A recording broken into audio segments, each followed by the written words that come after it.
Recording in progress.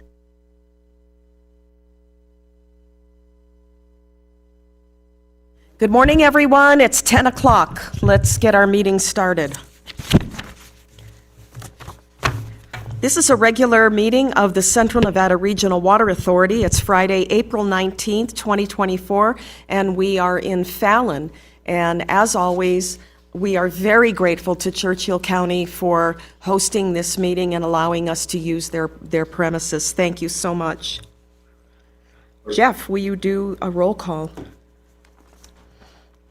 Yes, thank you, Madam Chair. Commissioner Ghetto? Here. Mr. Olson? Mr. Frey? Commissioner Steninger? Commissioner Bruff? Here. Commissioner Keys? Here. Ms. Boland? Here. Mr. Wagonseller? Commissioner Plaskett? Here. Mr. Etchegary? Mr. Gallagher? Commissioner Haas? Jeff? Jim Gallagher's here. He just didn't get off mute. Okay, thank you. Commissioner Haas? Commissioner Thomas? Commissioner Strickland? Ms. Carver? Commissioner Hudson? Mr. Mancebo? Mr. Evans? Commissioner Carson? Commissioner Perea? Mr. Odgers? Present. Alternates, Mr. Barbie? Mr. Tibbetts? Here. Commissioner Hill? Commissioner Vogler? And Madam Chair, you're present. We do have a quorum. Thank you. Thank you, Jeff. Will everyone please rise and join me in the Pledge of Allegiance? I pledge allegiance to the flag of the United States of America and to the republic for which it stands, one nation under God, indivisible, with liberty and justice for all. Let's get this party started. Item 2 on your agenda is public comment. This time is devoted to comments by the general public. We do not take action on matters that are discussed under or raised under public comment until that matter itself has been included as an action item on an agenda. Is there any public comment? Hearing none, public comment is closed. Item 3 is the approval of the agenda. Jeff, are we going to take anything out of sequence? Does anything need to be removed? Madam Chair, the agenda looks good to me as presented. All right. That's an action item, isn't it? We don't need a motion on that, but I can entertain a motion to approve the agenda if someone wants to make a motion. We don't really need it. Yeah. Item 4 is the consent agenda. I'm assuming that everyone has had an opportunity to review the agenda and their backup. Is there any item on the consent agenda that a member of the board would like to have removed for additional discussion? Is there a motion on consent? There is a motion by James, second by Roger. Any questions concerning the motion? Any discussion? Is there any opposition to the motion? Any abstentions? With no opposition, that motion passes. Jeff, item number 5. This is the approval of CNRWA's fiscal year 2024-25 budget. Thank you, Madam Chair.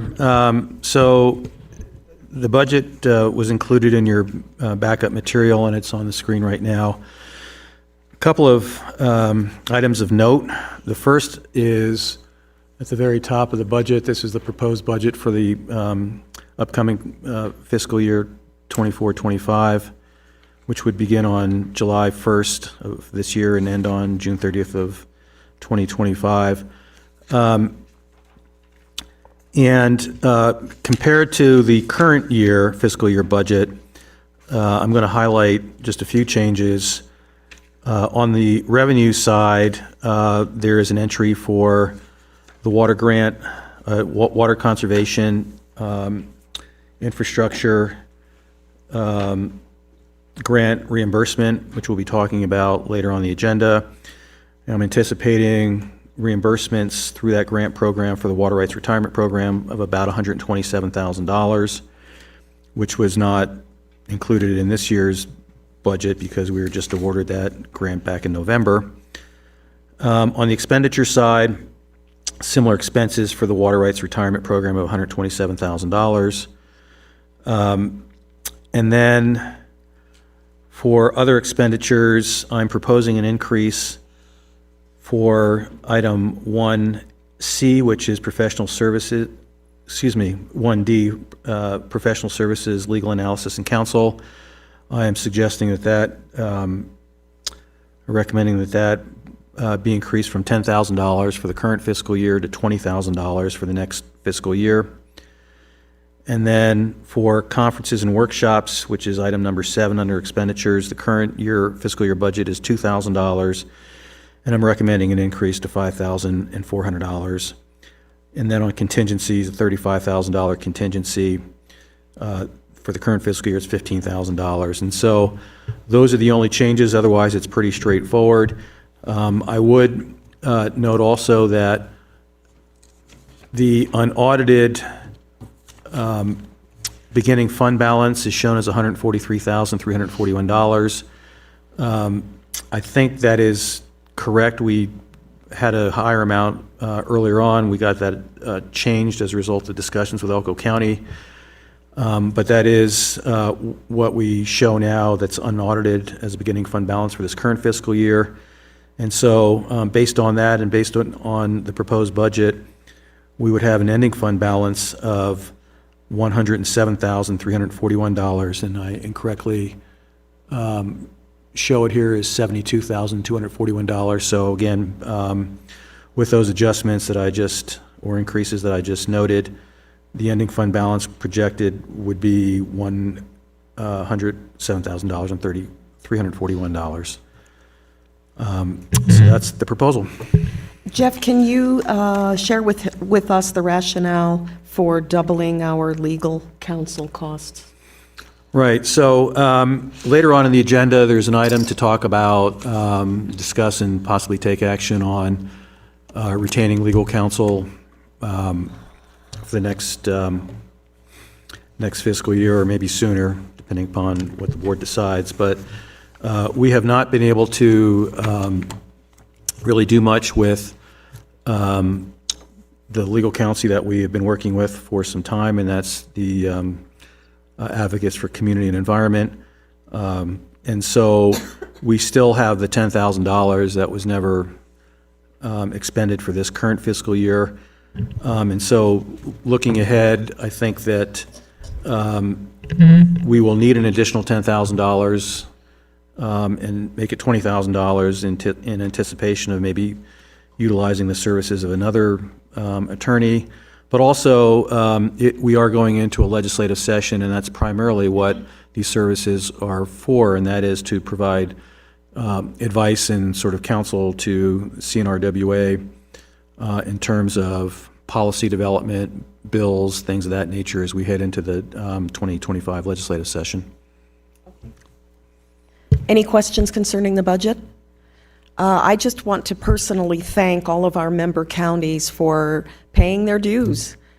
It's the work we do in here is important, but we can't do any of it without the financial support of our individual member counties. And I really appreciate the demonstration of support through paying the dues. So thank you. Madam Chair, if I may, I also want to express my gratitude to the member counties as well, and I would note that that level of assessment, the $7,500, has not changed or increased. Since we started the group. Since, well, at least I've been on board, and probably many, many years before that. Yes. So it's been pretty level. Is there a motion to approve this next fiscal year budget? Motion by Commissioner Mancebo, second by Chris Wagenseller. Are there any questions concerning the motion? Any additional discussions? Is there any opposition to the motion? Any abstentions? With no opposition, that motion passes. Thank you. Item number 6 is an update on CNRWA's Voluntary Water Rights Retirement Program and some possible actions that Jeff will discuss. So Jeff, I'll turn the floor over to you. Thank you, Madam Chair. Get organized here. So this is an update on where we are with the funding agreement between CNRWA for the Water Conservation and Infrastructure Initiative funding agreement between CNRWA and the Nevada Department of Conservation and Natural Resources. And so it's an update and also possible action to increase the amount of funding provided to CNRWA for this program, excuse me, and delegate that authority for signing the amended agreement to the executive director myself. So there's a lot here, so let me go through and start with the chart or the information that is in the backup material. It's entitled Water Rights Retirement Program, Diamond Valley Basin 153. This is also in your board packets. As you recall, on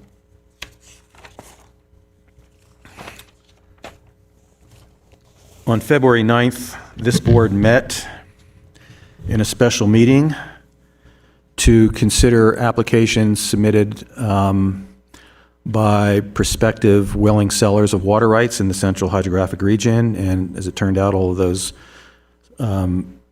prospective sellers or interested parties were all in Diamond Valley Basin 153. And the board established criteria or a ranking system based upon the groundwater management plan shares and the cost per share. Under that Diamond Valley Groundwater Management Plan as part of the efforts to address overpumping in the Diamond Valley. And as a result, based on the amount of available funding at the time, which was the original grant award of $7 million less about $200,000 in administrative costs for CNRWA to administer the program, there was about $6.8 million available for funding. And the board considered and established the criteria and then ranked the applications by applicant. So if an applicant had more than one permit or certificated right that they were willing to sell, they were all lumped together as a block from each of the applicants. And as you can see on the chart, as you can see on this information, table, thank you, that's what I was looking for. I knew you were either looking for a word or you wanted to buy a vowel, right? I think I need a lifeline is what I need here. So the way this is grouped is from the highest ranked group of applications or applicant, starting with A and G Farm Commodities at the top and the Nortons at the bottom of the table. And all of those applications that are highlighted in green, based on the funding that was available at the time the board approved this, which was February 9th, the applications, there was enough funding available to CNRWA to purchase all of those water rights that are highlighted in green. The applications that are highlighted in that sort of brownish for the Moyles, there at the time was about $1,149,542 available to purchase some of those applications. So it would be roughly, maybe a third of what was proposed for sale by Deanne and Denise Moyle.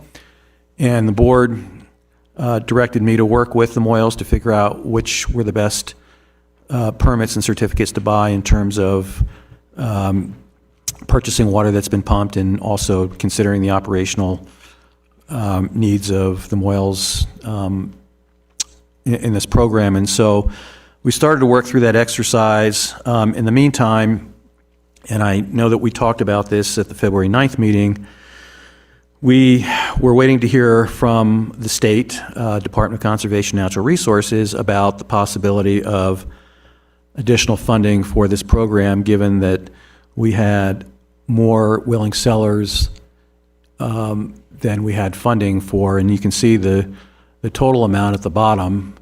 At that time, again, given the $7 million available to CNRWA to purchase water rights and also administer the program, our total cost was $10,362,379. So we were, roughly $3.4 million short of being able to purchase all of those water rights that are on the list.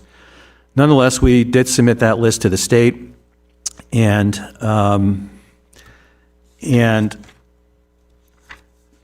just this past week, actually early this week, we received notice from the state that there is additional funding available.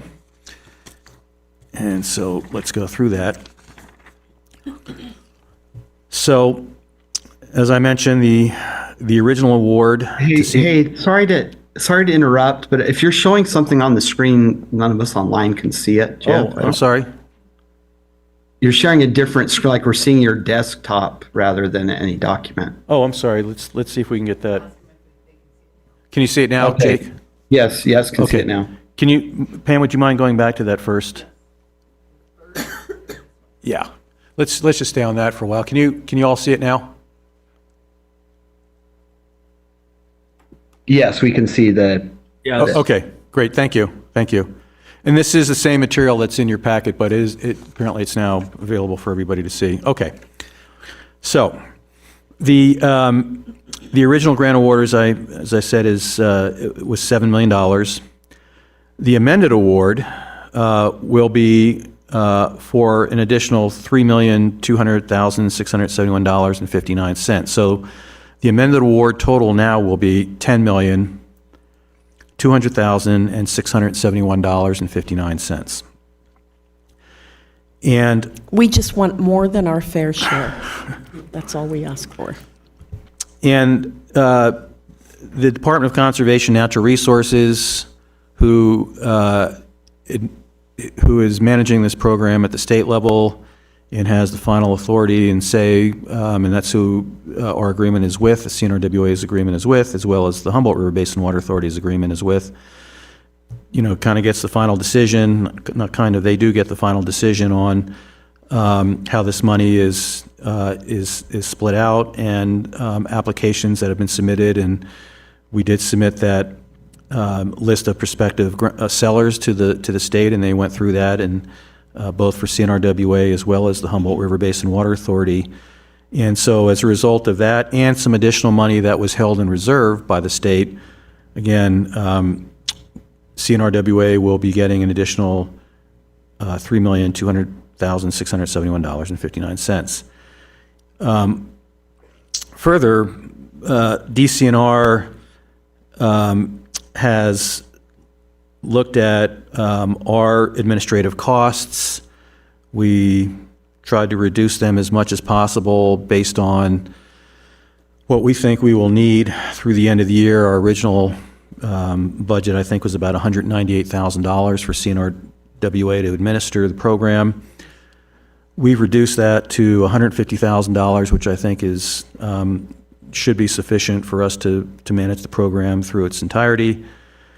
And the state of Nevada also is holding back $301,520 for fees related to escrow costs. And the way this program will work is the state is actually making the purchase of the water rights. We are the facilitator in all of this, but it's the state that's purchasing the water rights, and they are going to have to utilize the services of an escrow company or an escrow agent, and that is their high-end estimate on what they think That seems really high. those costs will be. It seems high to me, but that's what they're holding back for now. And so that leaves about $9,749,151 available to purchase groundwater rights in Diamond Valley. And based on that amount, available amount, that would purchase and retire 11,469,589 acre-feet of groundwater rights in Diamond Valley, which is a substantial amount of water, significant amount, and will definitely have an impact on that basin, positive impact on that basin. So that does leave us with still a shortfall to purchase all of the water rights in Diamond Valley by about, we'll get to that in the next agenda item, but I think it's about $900,000.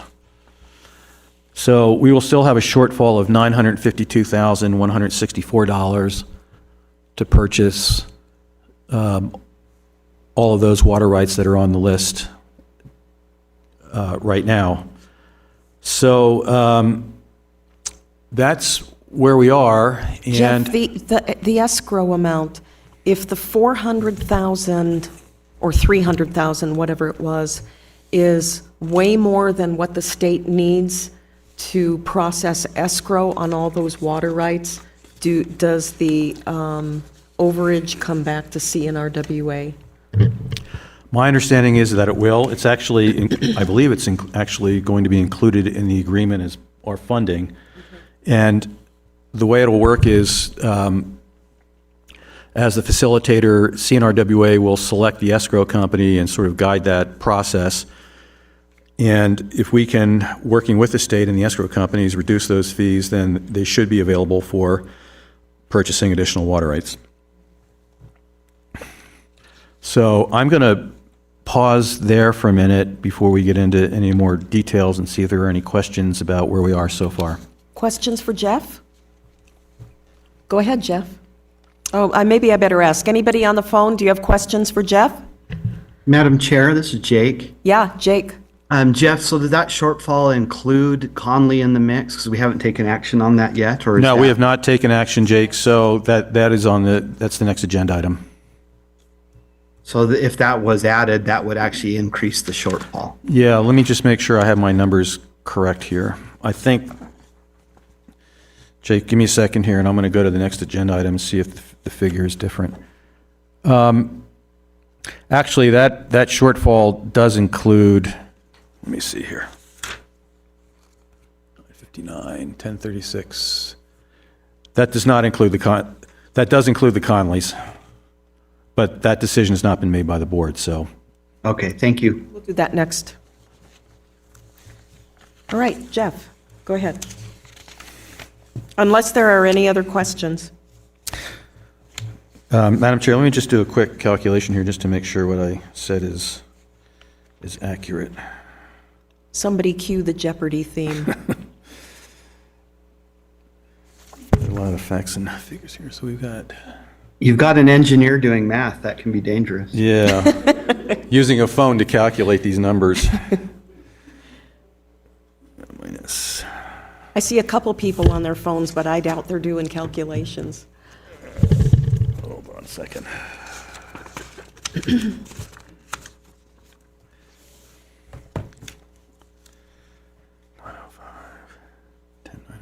Whoops.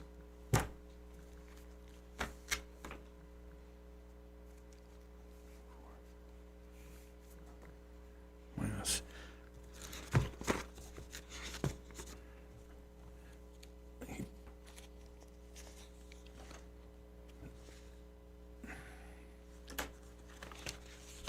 Give me a second here. No, I've got my notes here.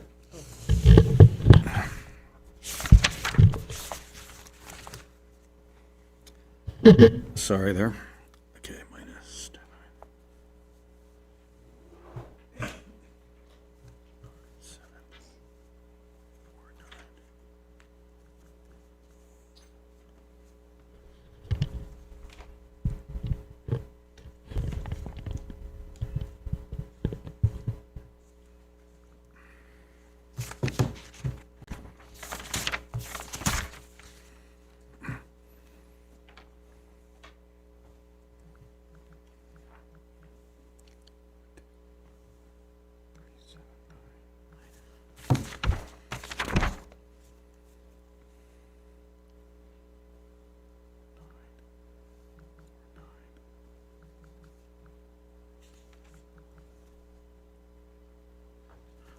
I believe that number does, that figure does include, I believe that does include the Conleys.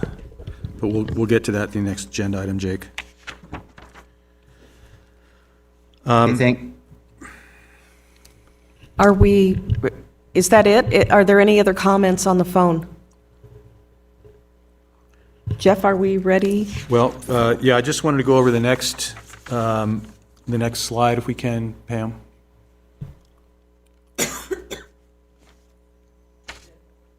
Okay.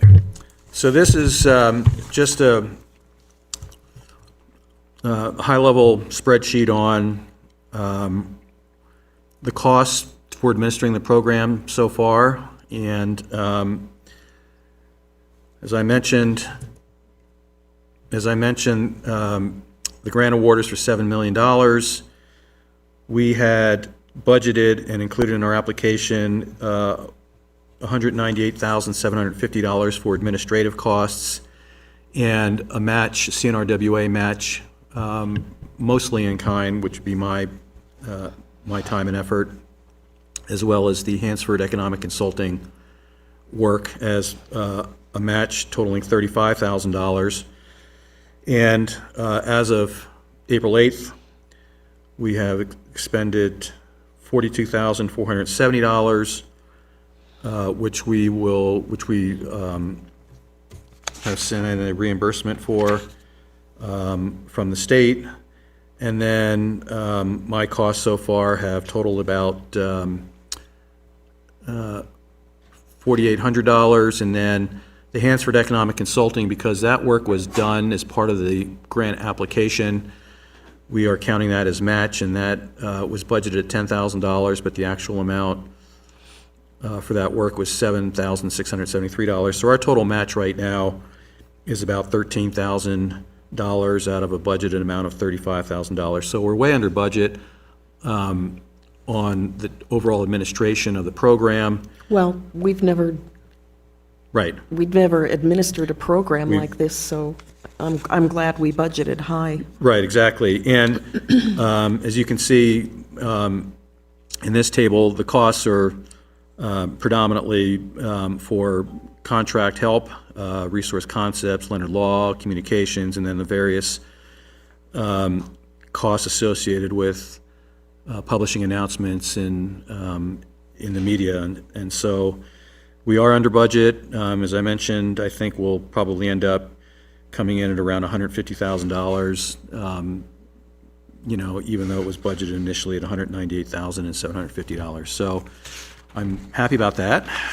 And as I mentioned, we did submit an invoice, our first draw request, and thanks to Elko County for helping us with all of this as far as the draw requests through the state, because they are the county that handles our finances, and we're able to work through them with this process. So we did submit a draw request for $38,249 about 3 weeks ago. So things are moving along pretty well as far as the administrative costs are concerned. And I'll stop there and see if there are any questions about any of the finances or status of where we are with any of that. Questions for Jeff? Go ahead. Okay.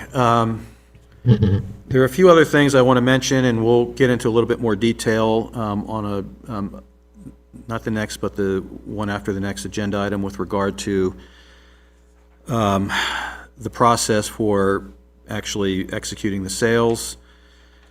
We are finishing up the details on a number of different documents, including the mitigation plan that is going to be part of the deed restrictions and conveyance documents. And one of the basic requirements for this program, which DCNR was very clear about, and we've heard from a number of folks, including board members from Eureka County, about the need to make sure that when we the state purchases water rights and they are retired, that we're not creating some type of situation where those lands that had previously been irrigated are now becoming a nuisance, either through, weeds, rodents, dust, any of those negative impacts as a result of the cessation of irrigation. And so there is a mitigation piece in there. We wanted to be very general and broad because we recognize that there are different ways to mitigate those negative impacts. And so Resource Concepts, Inc. has put together it's about a one-page draft mitigation plan, which we're getting finalized. And we hope to have that out by the end of next week for everybody to look at. And part of that will include the requirements for willing sellers who want to maintain 2 acre-feet per quarter section of land, which they are allowed to do under the requirements of the program. They are going to need to make that happen. They're either going to have to file for a change application to retain that 2 acre-feet, or possibly another way to do it might be through a stripping map or something like that. But we're working with the state engineer and the Division of Water Resources to finalize what that process looks like. And again, we hope to have that out as part of the mitigation plan by the end of next week. So everybody will know more or less what they're required to do under the conditions of this program, and will be held to that. The other couple of documents are the dedication, the Water Rights Retirement Agreement and the Declaration of Restrictive Covenants. And Debbie Leonard, who of course is our attorney working with us on this program, is working with the Department of Conservation and Natural Resources and their Deputy Attorney General to finalize the language on that. And again, we're hoping to have something finalized in the next week or two. I know that a lot of the sellers have been contacting me about the status of all this, and we're working as quickly and as diligently as we possibly can. And so we're hoping to get everything wrapped up by the end of April so that we can start, mailing information out to the willing sellers so they know exactly what it is that they're going to be signing on to, and give them adequate time to do their due diligence and whatever they need to do to make sure that they're okay with moving forward. So I guess I'll just stop there and see if there are any other questions about that particular piece. Any questions for Jeff on the phone? We're good? Okay. So I think that pretty much concludes my update on this particular item. And again, And Jeff, I just want to make clear that the 4,800 for CNRWA project management listed as an administrative cost, that's in kind. that is an So, income. and yes. that's going to come back to us. No, well, No, that's our match. that's our Okay, match. So got it. All right. you may have noticed in the last two financial reports that you approved, we highlighted or shaded in blue those costs, basically my time associated with this particular project. Yeah. So they're highlighted as part of my Yeah, got it. my financial report. Okay, thank you. Are we ready for item number 7? Well, we need to take an action on this, maybe? Oh, yeah, I guess we do need to take an action on that, don't we?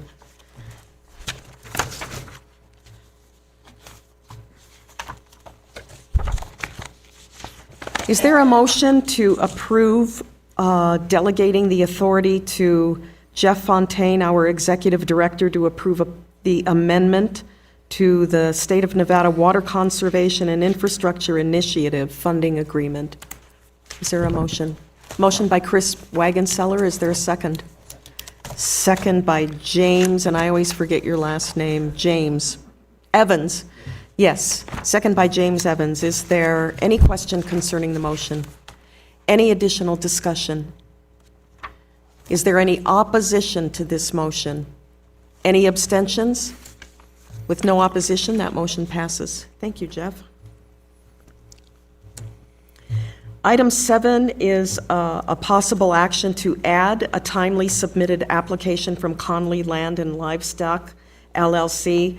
And I want to make clear that we want to add the Conley application, or we are recommending to add the Conley application to the list of prospective groundwater purchases that are sent to the state as required by the state. We have to send that list. We want to add them to the list. So Jeff, the floor is yours for Okay. you to discuss this. Thank you, Madam Chair. And also, I just noticed, for the record, Commissioner Haas, I believe, is good. on the call. Commissioner Haas, can you confirm that?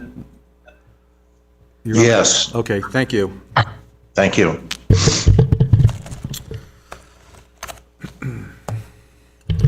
Thank you, Madam Chair.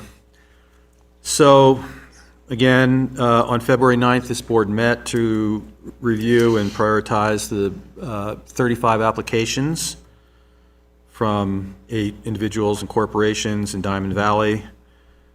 And those were based on what we had received by the deadline of January 22nd of 2024. That was the advertised deadline for submitting in applications. And those applications could be submitted either online through our website, or we received a number of applications via mail to a PO box that we had set aside specifically for this program. And again, the board ranked or approved a motion to rank the applications by the groundwater management plan shares according to the dollar share and all the groundwater management plan banked water. And then with any remaining funds, as we showed on that earlier table, after retiring the full applicants, then the available funding would then be used to purchase groundwater rights from applicants that had submitted a full block of applications, but for which we didn't have funding to purchase that entire block, and work through the applicant to figure out the best way to utilize the remaining funds to purchase water rights that made the most sense. That list, then the entire list was sent to the state. The state wanted to see a list of prospective groundwater sellers by February 1st, so they knew it was where we were. And at that time, the remaining amount of funding was $1,149,542. On or around March 21st, I became aware of an application that had been submitted by Conley Land and Livestock on January 15th to retire 638.28 acre feet of groundwater rights. That application had all the information on it, and based on the date on the application and the way it was sent to me, it was clear to me that that application had been submitted on January 15th prior to the deadline. And so that's what we've got on the agenda to discuss today. I did reach out to Conley Land and Livestock to talk about this, and told them that I would put this on the agenda for consideration by the board to add to the list that we had already sent to the state. And we did do a due diligence report. It's in your packet, so just like all the other applicants that were submitted and you looked at as part of the February 9th meeting, that information is in your packet.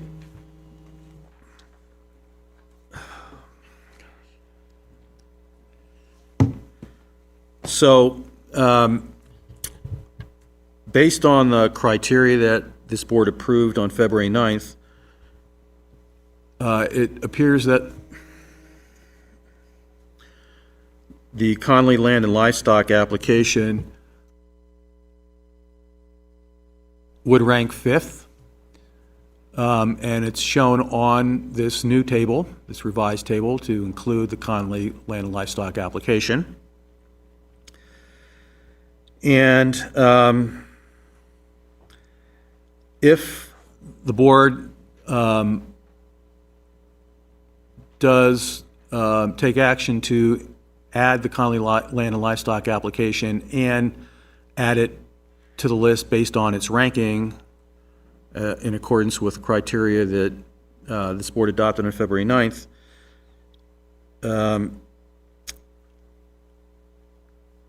It would definitely affect not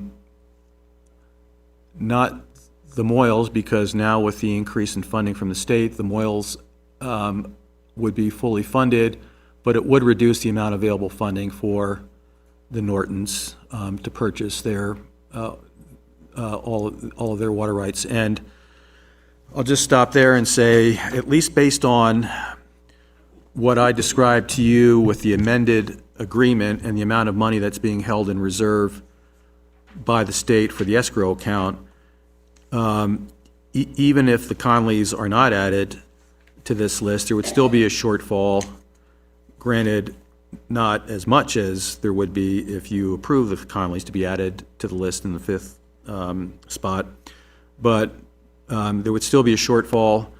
If you decide to add the Conleys to the list in the fifth place, obviously the shortfall increases by about $600,000. And so that's less available funding to purchase water rights from the Nortons. Based on my calculations, and these are preliminary, so because of just sort of the fluidity of the funding levels here. Jeff, let me interrupt you. Okay. There's an agenda packet over there on the table there's a full one if you want to look at that table. Sorry, go ahead. Okay, so based on what I've calculated, Just take the whole thing. if this board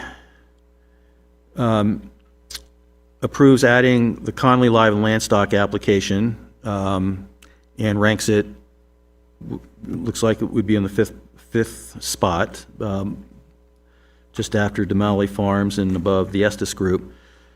The available amount of funding for the Nortons would be, I think at a minimum, around $409,630. And it could be higher based upon what the final amount for the escrow costs are that are being held in reserve. And that could be another $300,000, but that's it. And so I think that's really the description of the agenda item this morning, and it's up to this board to decide if you want to go ahead and add the Conleys to this list or not, and if you do, if you want to add the Conleys to the list based on where they would otherwise have ranked if you would consider this as part of your February 9th meeting. Yeah, Chris. And can you do that on the record? If somebody could pass him a mic?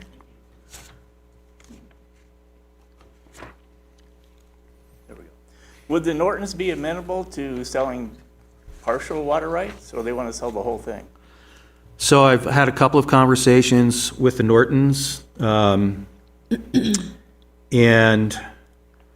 I don't want to speak for them, but I mean, I know that they would prefer to have all of their water rights sold, but at this point, I can't even guarantee without adding the Conleys that we have enough money to purchase all of their water rights. So those discussions are ongoing, I guess I would say that. Okay, thank you. Jake Tibbetts, would you like to weigh in on this? I'd be interested to hear what you had to say. Well, of no fault of theirs, Conley's application, Right. And so I think it's appropriate to add them because again, they had a timely submission. So that would be my thought, hoping that we could support adding them into the mix. Any other comment on this? Is anybody prepared to make a motion? Madam Chair, if I may, so again, this is your decision to make, and if you make the decision to add the Conleys, we will add them we will send a revised list to the state for them to look at, but this decision today is your decision to make. Thank you. Is there a motion? I would move to add Connolly's to the list. There is a motion to approve. Is there a second? I'll second. There are 2 seconds. Shayla, well, I think I heard you. There's a motion and a second on the floor. I'm sorry, Wildy made the motion, and second by Shayla. Any questions concerning that motion? This is Debbie Leonard. I just think it would be helpful to have clarity as to if you're adding them to the list, where in the ranking you want to add them. Thank you, Debbie. Jeff? Right, so thank you, Debbie, for that. Jake, unless something has changed, it looks like that they would rank fifth based on the criteria that, Yes, if I can, Madam Chair. They Yes. would rank at least fifth or higher. The reason I say higher is because if you look at Shannon McDaniel's due diligence report that's in the packet, there's a question on some parceling they had done and whether the water rights went with that. So in effect, if there's a few, if those parcels, if Connolly's did not retain the water, they still have their shares under the plan, Time Valley plan. So what that would mean is it's actually more shares per dollar, because we'd reduce the dollar amount, because we're paying per acre foot, but their shares per dollar would actually be higher. So they'll rank no lower than fifth, I guess is all I could say. Yeah, and I don't think the language in the agenda item really allows us to change the rankings. It's just a straight vote on whether or not to include them. But thank you for that, Jeff. Is there any other discussion on this item? well, if I may, Madam Chair, so Yeah. just to be clear. And I have another addition too. Oh, yeah, please, go ahead. No, sorry, I didn't mean to cut Jeff off, but I think item 8, if we add Conley's item 8 would allow them to be now in the mix if we authorize Jeff to, finalize everything. So. That's a great point. Jeff, you had something else? No, I just wanted to verify that. And maybe Debbie, just, if you can comment on this. This motion, based on how it's agendized and what we've talked about, if the board were to approve adding the Conleys, they would be on the list in the fifth, Well, based on the ranking. I'm going to ask the motion maker to amend, I'm going to ask Wildy Bruff to, if you would amend your motion to include that this places them in fifth position. Will you amend? I would amend my motion to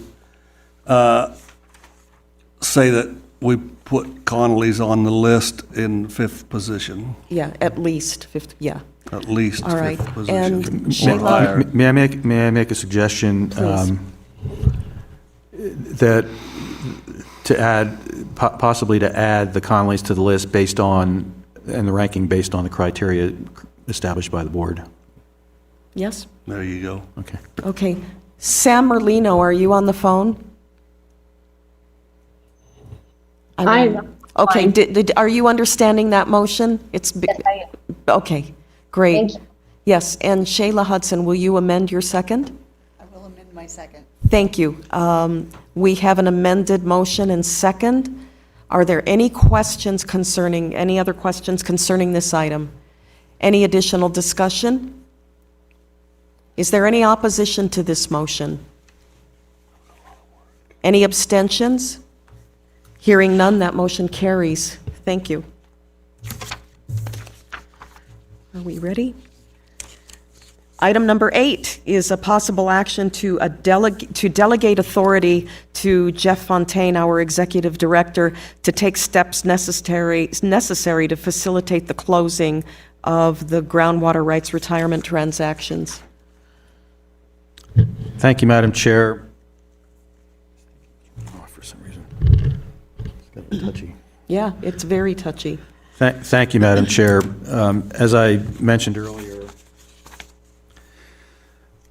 we're working with The Department of Conservation and Natural Resources, Leonard has been in touch with their Deputy Attorney General there, and we're kind of just going through with a fine look at the various documents.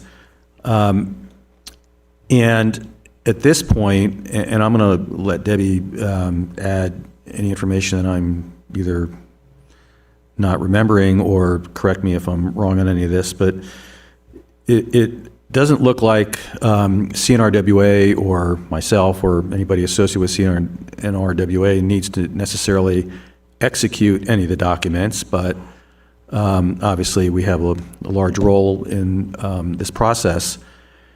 And CNRWA will be considered a facilitator. Again, we have done sort of all of the preliminary work to get everything at a point where it's going to be the state that executes the documents and, purchases the groundwater rights and retires them. I suppose we could also be considered a designee of the state if they wanted us to be a designee. We don't necessarily, I think this is right, have to carry anything out, but we could be potentially a designee or asked by the state to do a few things related to this program after the water rights are sold. And the examples that have come up, at least that I saw in the documents, are things like, compliance with the, the deed restrictions and things of that nature. But again, it's my understanding that we're not necessarily compelled to do anything, but that could be a role for us. And then CNRWA will be listed on the various documents, again, as the facilitator, and those are documents that will be signed with the county recorder, of course. So again, we're trying to finalize the sales agreement, the water right retirement form. That's more really the responsibility of the Division of Water Resources to make sure that they have the correct forms in place, and the declaration of restrictive covenants. And again, those are between the state and the seller. I will say that as far as our role in all of this, it's primarily to help the state and work with the state, I should say, to fill in all of the information that's going to be required in those documents. For example, what's the permit number of the water right that the state will be purchasing? How much? What's the permitted duty? Things of that nature. Almost all of that work has already been completed as part of the due diligence report performed by Resource Concepts in reviewing the application. So it shouldn't be a whole lot more work. It's just verifying everything is correct and accurate. And so I think that's really about it. And Debbie, I don't want to put you on the spot. Is there anything else that I need to bring up to the board? No, I would just say that the documents and what form they're going to take is still a work in progress with the state, but there, may be pieces of those that CNRWA needs to execute, meaning sign, and we just want to make sure that that Jeff doesn't have to come back to the board for additional approvals, and we want, in order to close these deals. So Yeah, Debbie, we're going to take care of that in our motion. okay, yeah. And thank you, Debbie, because these are very detailed documents, a lot of legal requirements, and really appreciate the advice and help from Debbie on this effort. So thank you, Debbie.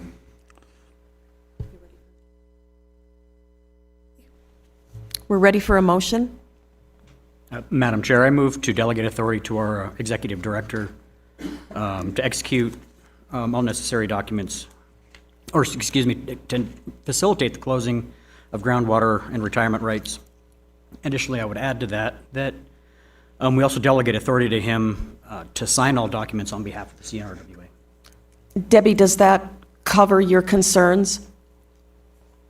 Yes, I think that's perfect. Thank you. Motion by James Evans. Is there a second to his motion? Second by Commissioner Mancebo. Questions concerning the motion? Any additional discussion on this item? Is there any opposition to this motion? Any abstentions? With no opposition, that motion passes. Thank you. Item number 9 is a presentation on the development of Humboldt County Code Title 17.81, addressing interbasin and/or out-of-county water transfer projects. I've been really excited about this one. You're presenting on this? All right. Will you please state your name for the record? My name is Teresa Sticks, and Can I you work pull the with- mic a little closer? Yep. My name is Teresa Sticks, and I'm with Schroeder Law Office, and so I'm going to present on the development of the Humboldt County Water Code on interbasin transfers. And so I had and thank you for having me today. Thank you for coming. Yes. So I had the pleasure Did you of- draft this? Yes. It's terrific. But it's easier to present in person sometimes than on Zoom. But so I had the pleasure of working with Humboldt County to develop their interbasin transfer code. And so I just wanted to talk to you today about kind of the background and concerns of like the things that we considered when we were looking at developing this code, what authority we used to support it, and talk about the process and development, and then really focus on the law, the narrowly tailored and not arbitrary and capricious nature of it. So those were kind of like our main themes that I'm going to talk to you about today. So for the background and concerns, we were really wanting to deal with these large water exportation applications that we were seeing coming through the state engineer's office. We always think about, the pipeline to Vegas as like the example, but it's a real issue, the pipeline to Reno. I mean, what is it going to be? And we realized that the feds have protection through the NEPA process, and the state has protection through their own permitting processes, like through Nevada Division of Water Resources. But what was going on with the local? Like, what could protect us from a local level?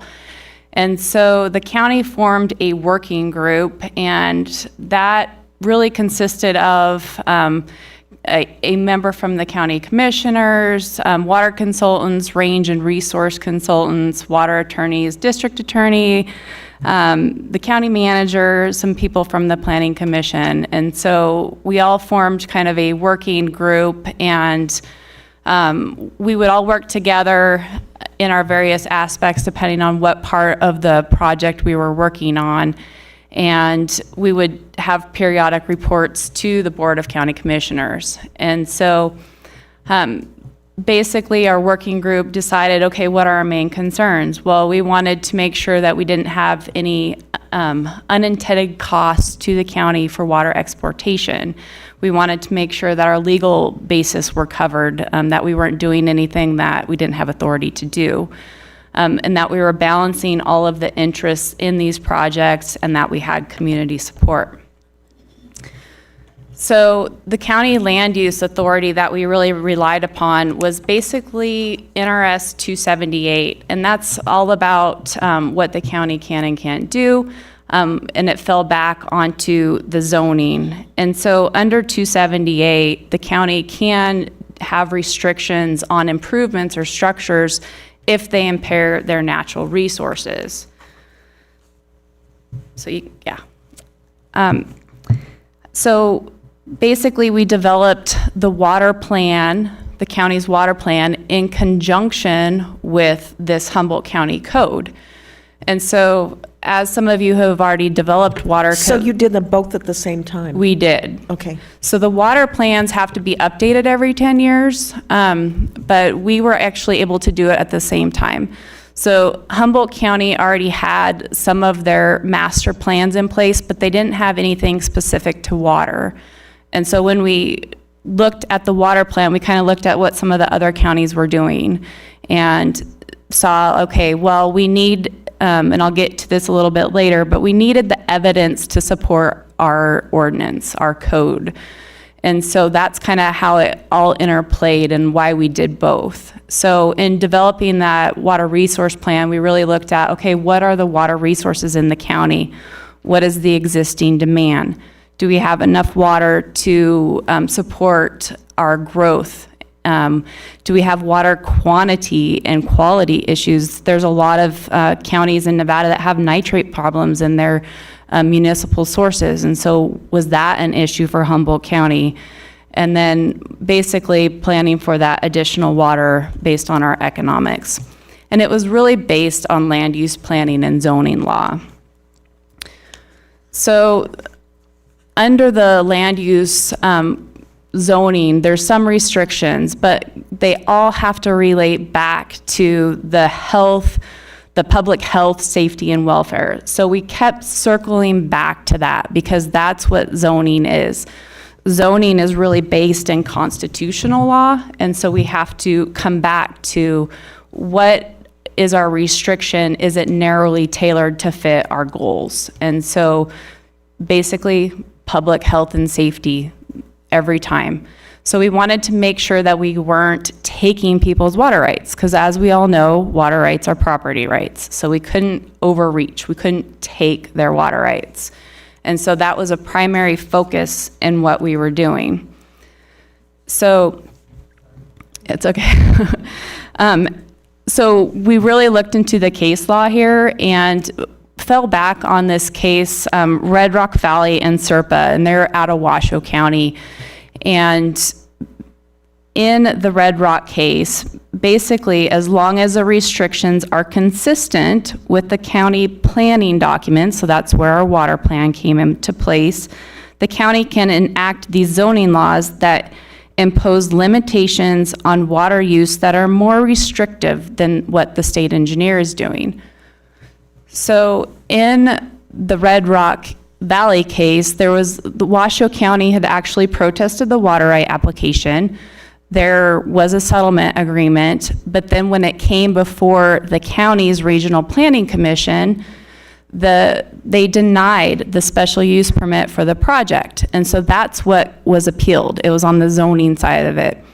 And so it went to the Supreme Court, and the Supreme Court upheld that decision by Washoe County's planning, saying that, you know, what you're doing as far as the Regional Planning Commission is backed by that substantial evidence.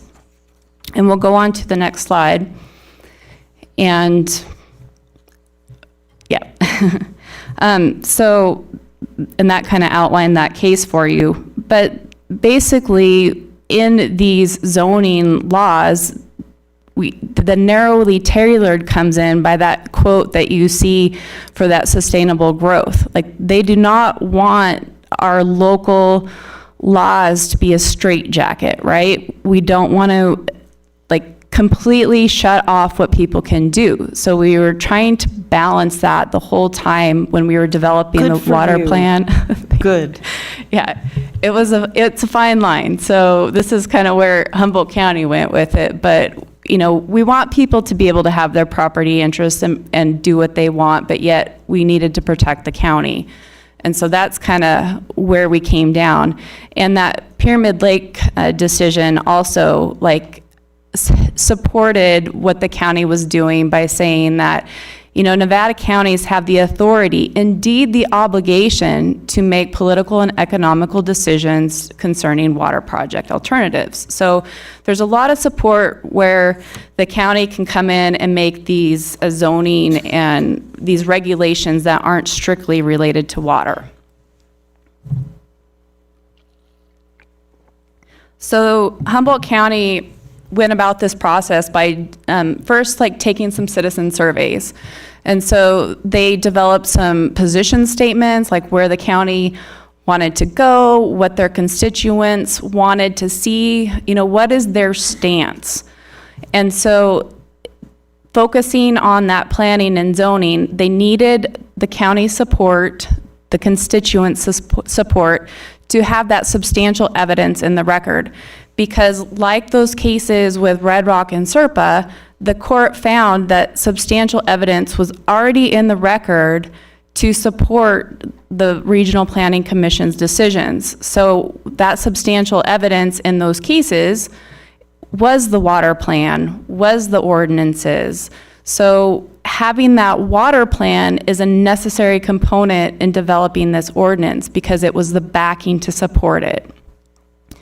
So part of that development by Humboldt County included an educational component because there was a real concern about, hey, you're restricting my water rights. You're not letting me sell my water rights. And we're like, no, this plan doesn't deal with restricting sales of water rights. It doesn't restrict, what you want to do with your own property at that point. So as you will see, the water plan itself and the code that we came up with has nothing to do with buying and selling water rights.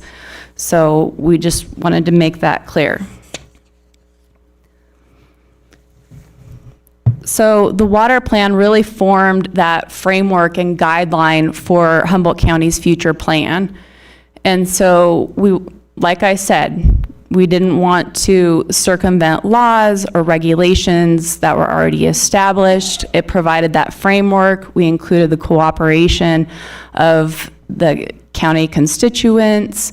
We reached out, we had some meetings, got their input, and we really wanted that support for the health, safety, welfare, and then promoting the economic and future growth. So those were some of the findings that Humboldt County had to make in incorporating their water plan as well as this code section that we came up with. And so part of that is, and we can all agree that water is finite, and many of the basins in Humboldt County were already over-allocated. You get what you get. You get what you get. So the outcome was that, we wanted to ensure that future growth for the water in the county would be protected. We wanted to ensure that all the water use supports the county's economy. We wanted to protect against and limit exportation projects to ensure that the county was not harmed or limit that harm to the county. And again, this plan has nothing to do with buying or selling water rights, and it doesn't regulate the water right itself. So we really tried to come up with something that was narrowly tailored on the code section that was supported by the water plan that we did in conjunction with it. So I'm gonna skip into a little bit about the actual code section itself for Humboldt County. And what we did is we had it tiered. So, and I think this was in the agenda packet, but I didn't give it to you guys. But it's a tiered or stepped up plan. So there's some exemptions in it because You mean the code? Yeah, it's in the backup. Okay, perfect. So the code section itself, it's not going to limit, the pipeline for your stock water. It's not going to have some of these smaller things. There's exemptions built into it where we're not restricting some of these smaller projects. And we really tried to bring in the state engineer's statutes, so like NRS 533, for example. And what is the state engineer's thresholds? What is their thresholds for creating more process or creating more analysis to change applications or interbasin transfers? And we really tried to use that same threshold so that we can allow the rancher who's got a pipeline that goes across different hydrographic basins to continue on. We didn't want to have to deal with that. So we really tried to have these different levels of analysis where some projects could move forward and that it was these the bigger projects that we were concerned about, because those are the ones that were going to hurt, or Humboldt County felt that were going to be a little bit more, cause more impacts to the county as a whole for that health, safety, and welfare component. So that's how we came up with their code section 17.81 in dealing with interbasin and out-of-county water transfers. So With that, I guess I'll open it up to questions. Did you get much pushback from anybody on this ordinance, or was it generally embraced?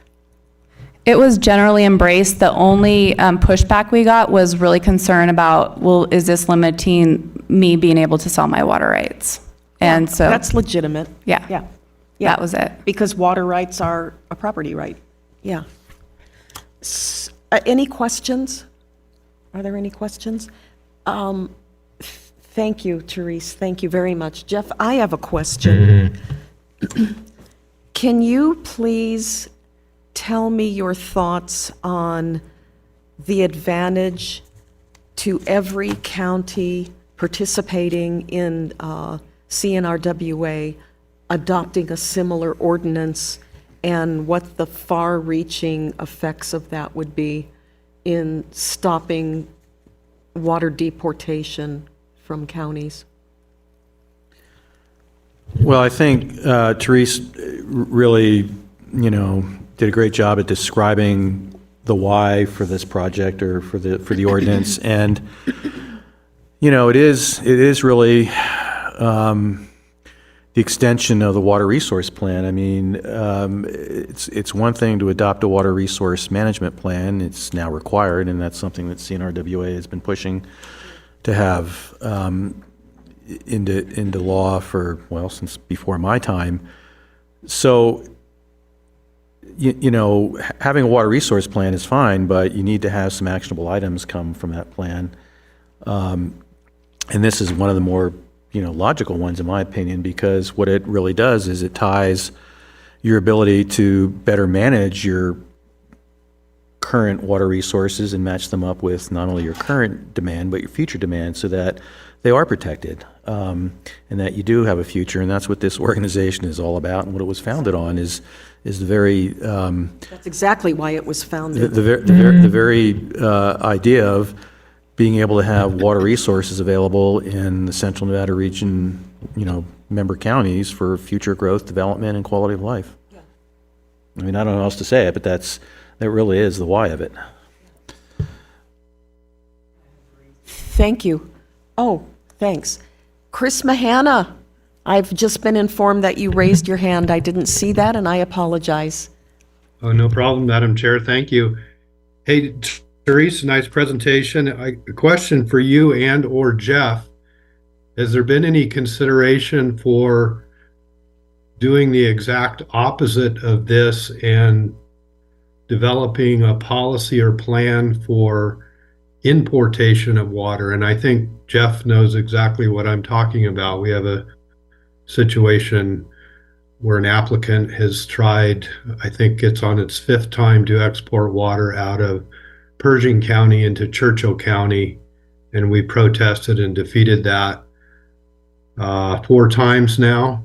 But obviously, if water is imported into a county for municipal or other purposes, they want that to be a sustainable type project. So I was just curious if that's been given any thought or not.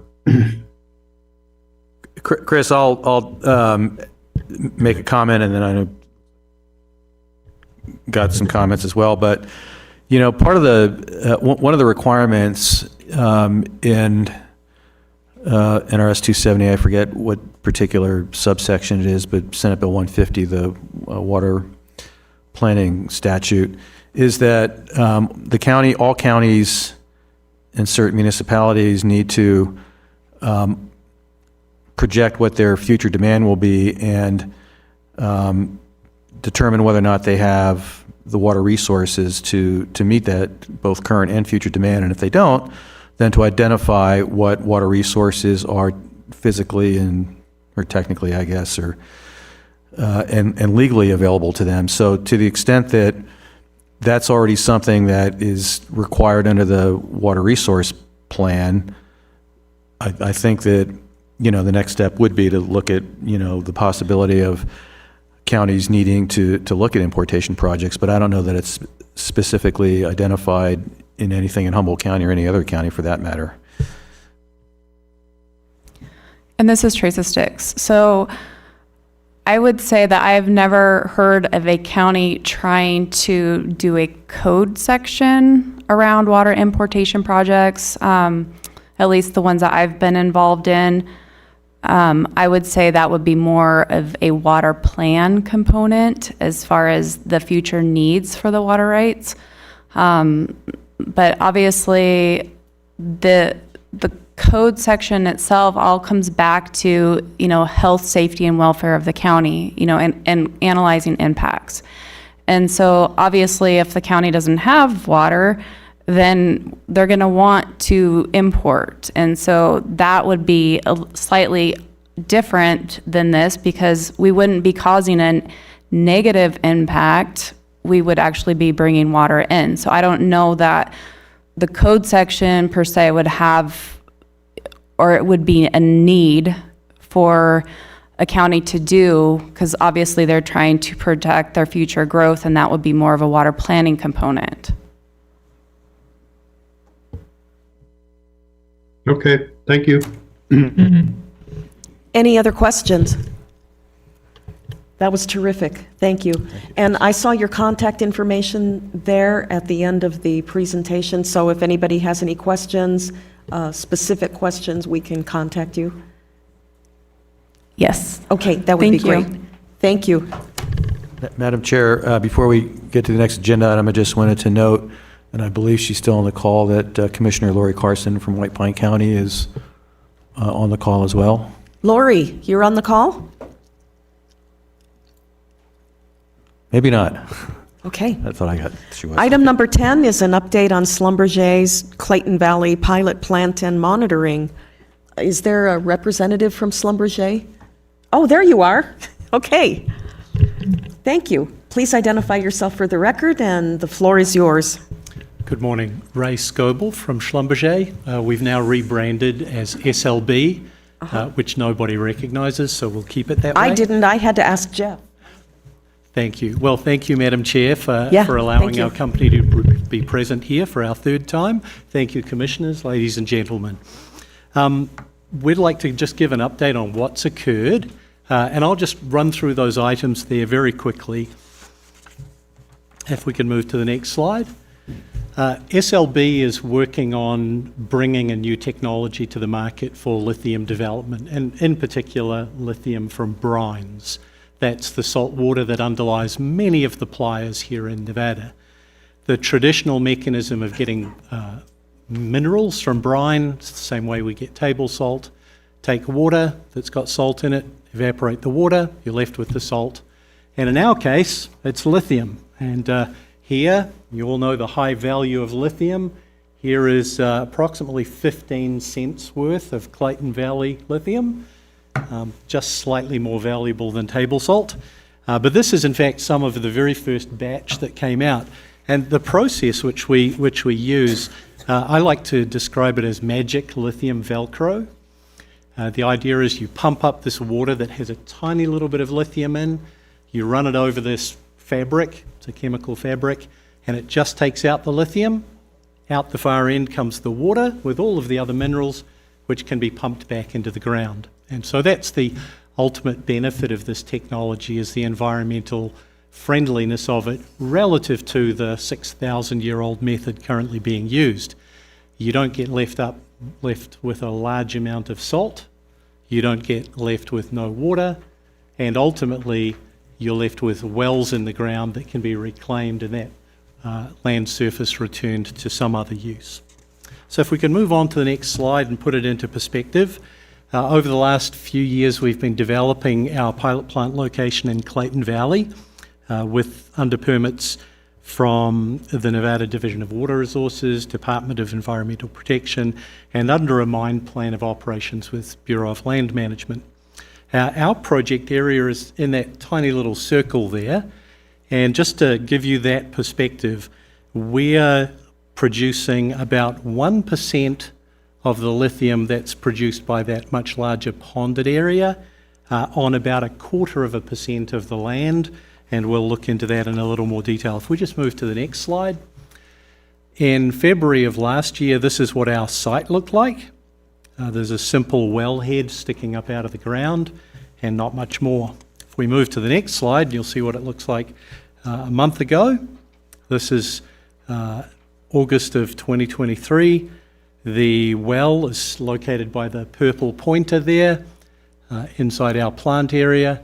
There's 15 acre-feet of surface storage tanks and 8 acres of rapid infiltration basins. Okay, we'll move on to the next one. We have monitoring, if we could go back one slide. We have monitoring wells on the site in addition to the production well, 2 yellow leak detection wells and 5 deeper monitoring wells looking at water level and water quality, and we'll come to those in a moment. But I think the key thing to point out here is that a full-scale production facility, to go 100 times larger than this, we would think in our minds it'll be 100 times bigger. Well, realistically, it won't. The above-ground storage tanks were instituted due to an NDEP requirement that we produce fluid through our process and test it before we reintroduce it to the environment. So the 15 acre-feet tanks are in fact being disestablished this week. They have given us permission to discharge directly to those ribs. And you can see 8 acres of rapid infiltration basin is a large area. We, due to engineering concerns, enhanced those with a 4-foot wide, 35-foot deep gravel trench down the middle of each of those basins, just in case we might have overtopped them. And to date, the flow of fluid into those basins goes approximately 6 feet from the end of the pipe before disappearing. And as yet, we have not seen any water pond on the surface of those basins. Yeah, even for me, it's quite mind-boggling. So let's move on to some monitoring information in detail, because that's what we believe we can present here. We've used about 20% of, I believe this graph might be incorrect. Sorry, we have used about 20% of our water right allocation for this temporary time and limited volume permit. We have a 50 acre foot permit for the pilot facility. I think as of end of March, we'd used about 21 or 22 acre feet of that. We've been pumping at about 70 to 90 gallons per minute at peak rates, which is significantly below our permitted rate of 150 gallons a minute. But you can see even at our very sharp peak rates, we have periods where we pump at lower rates. If we can move to the next slide. And then to put it into perspective in terms of basin characteristics, the dashed line at the top there represents the monthly value of perennial yield, about 1,600 acre feet per month. Total basin pumping has been in the order of 1,000 to 1,100 acre feet per month on average, and we are using about 1% of that. So the pink line in there shows the long-term average with some peaked activity, we believe mostly attributable to rainfall over the last year or so. If we can move to the next slide. These are the traces from those monitoring wells and leak detection wells, and I'll just work from the bottom up. The 2 traces at the bottom are the 2 leak detection wells, indicating that we've had no releases of fluid from the plant area, and the 5 traces on the top are the individual water levels of those 5 monitoring wells around the site. The 3 key things you can see in there is the decline after last summer, this very sharp peak in August from the rainfall event we had down near Tonopah, 1.6 inches, which gave us a pretty impressive flood, which we rapidly followed up by a fire, and Us our too. management. I said us too. Yes, I think you had a little more up You here. could go trout fishing on Main Street. Well, we followed our rainfall up by a fire, and our management asked when the locusts were coming. And the key final factor is that increase that you see at the end of the graphs there, where our rapid infiltration basin began putting water back into the groundwater system. And we've seen approximately a 2-foot rise adjacent to the plant in groundwater levels, and we'd expect that to increase to about 5 feet by the end of our operation. If we can move to the next slide. I'd like to move on to the CNRWA's monitoring that's also being done in the valley.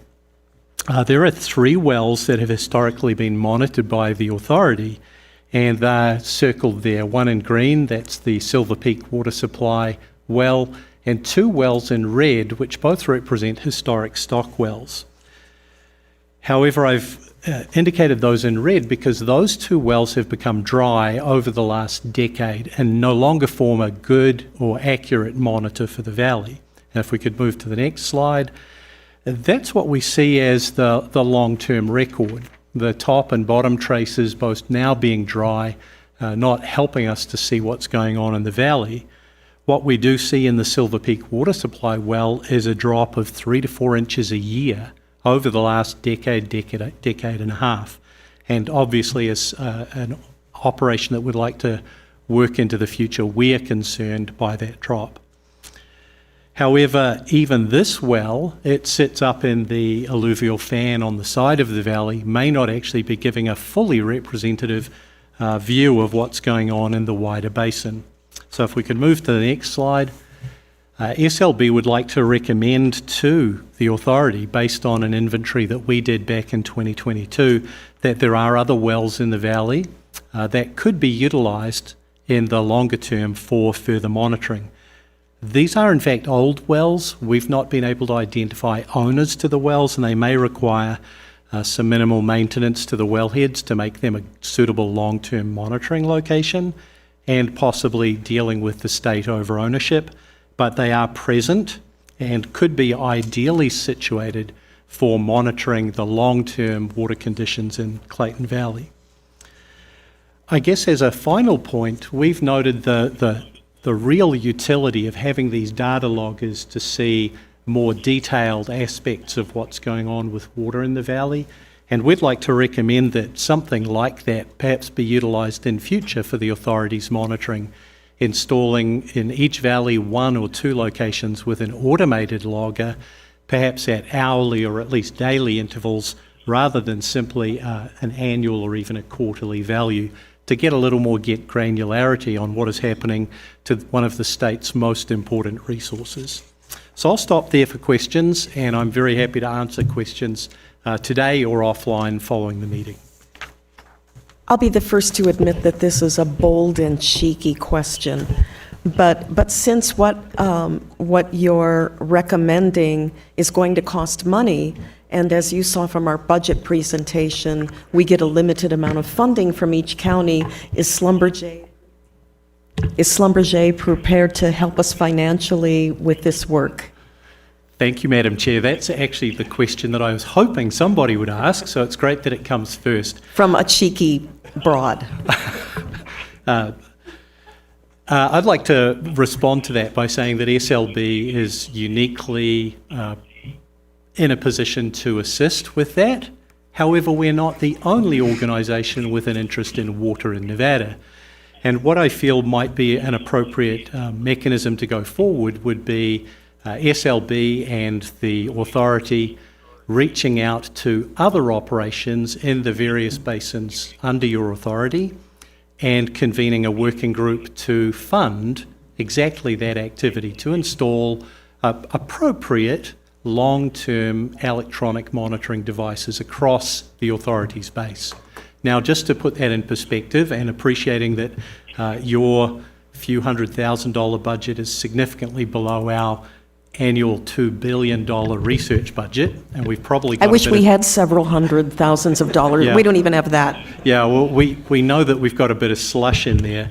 It's likely that we and other corporations that operate in these basins would have money that we could certainly donate, or in fact facilities and wells and loggers that could be donated purely for this use. So you're talking about a bigger collaboration than just SLB and CNRWA?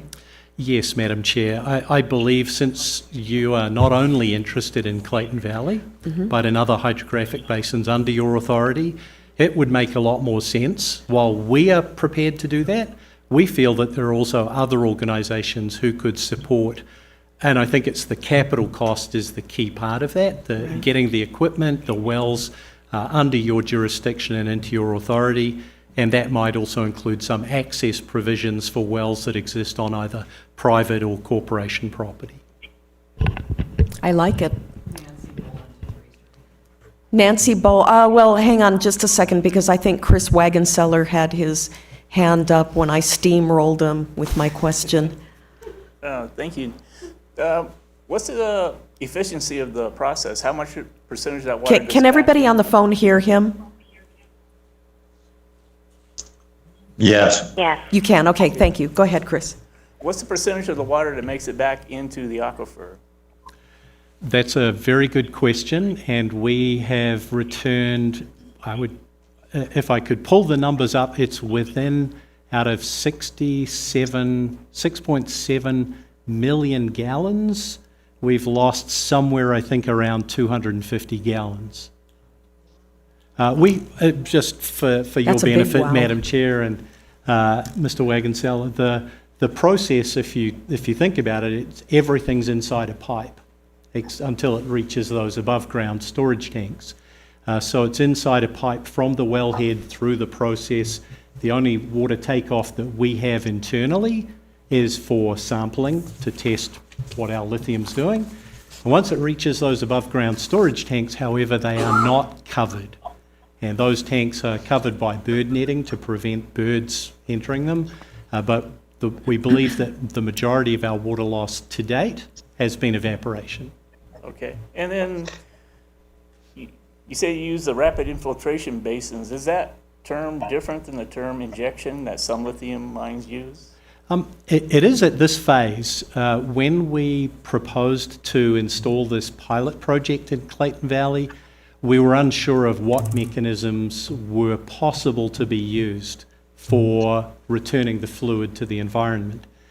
We were also aware that the process of getting an underground injection control permit to re-inject that through a well, and that would be a permit through Nevada Department of Environmental Protection, underground injection control, could be a timely process. Now that's the process that the geothermal fields use. They bring up the hot fluid and return it. Because ours was an innovative process, they said processing could take longer than 12 months. And so we approached both NDEP and BLM for alternatives, and they suggested that one that's acceptable in the mining industry is a rapid infiltration basin. And so we felt that at a pilot scale level, that was an acceptable alternative. However, if we were to move to a full-scale production activity, we would certainly intend, and we would do the research to make it feasible to inject using wells. So you'd have a well bringing brine to the surface, we would process it, re-inject it through another groundwater well. Okay. Is injection more efficient? Than a rapid infiltration basin? No, it's not. It's not more efficient in terms of money or energy, but it's certainly more efficient in getting it back into the environment, and probably back into the environment it came from. For example, the production well that we're taking from has casing down to 600 feet and a screen section down to 1,500 feet.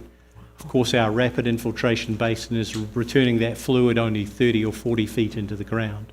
And the ideal would be to put that brine back into the same aquifer system that it came from, so that it could be reused for someone later on who wants perhaps potassium or magnesium or some other use.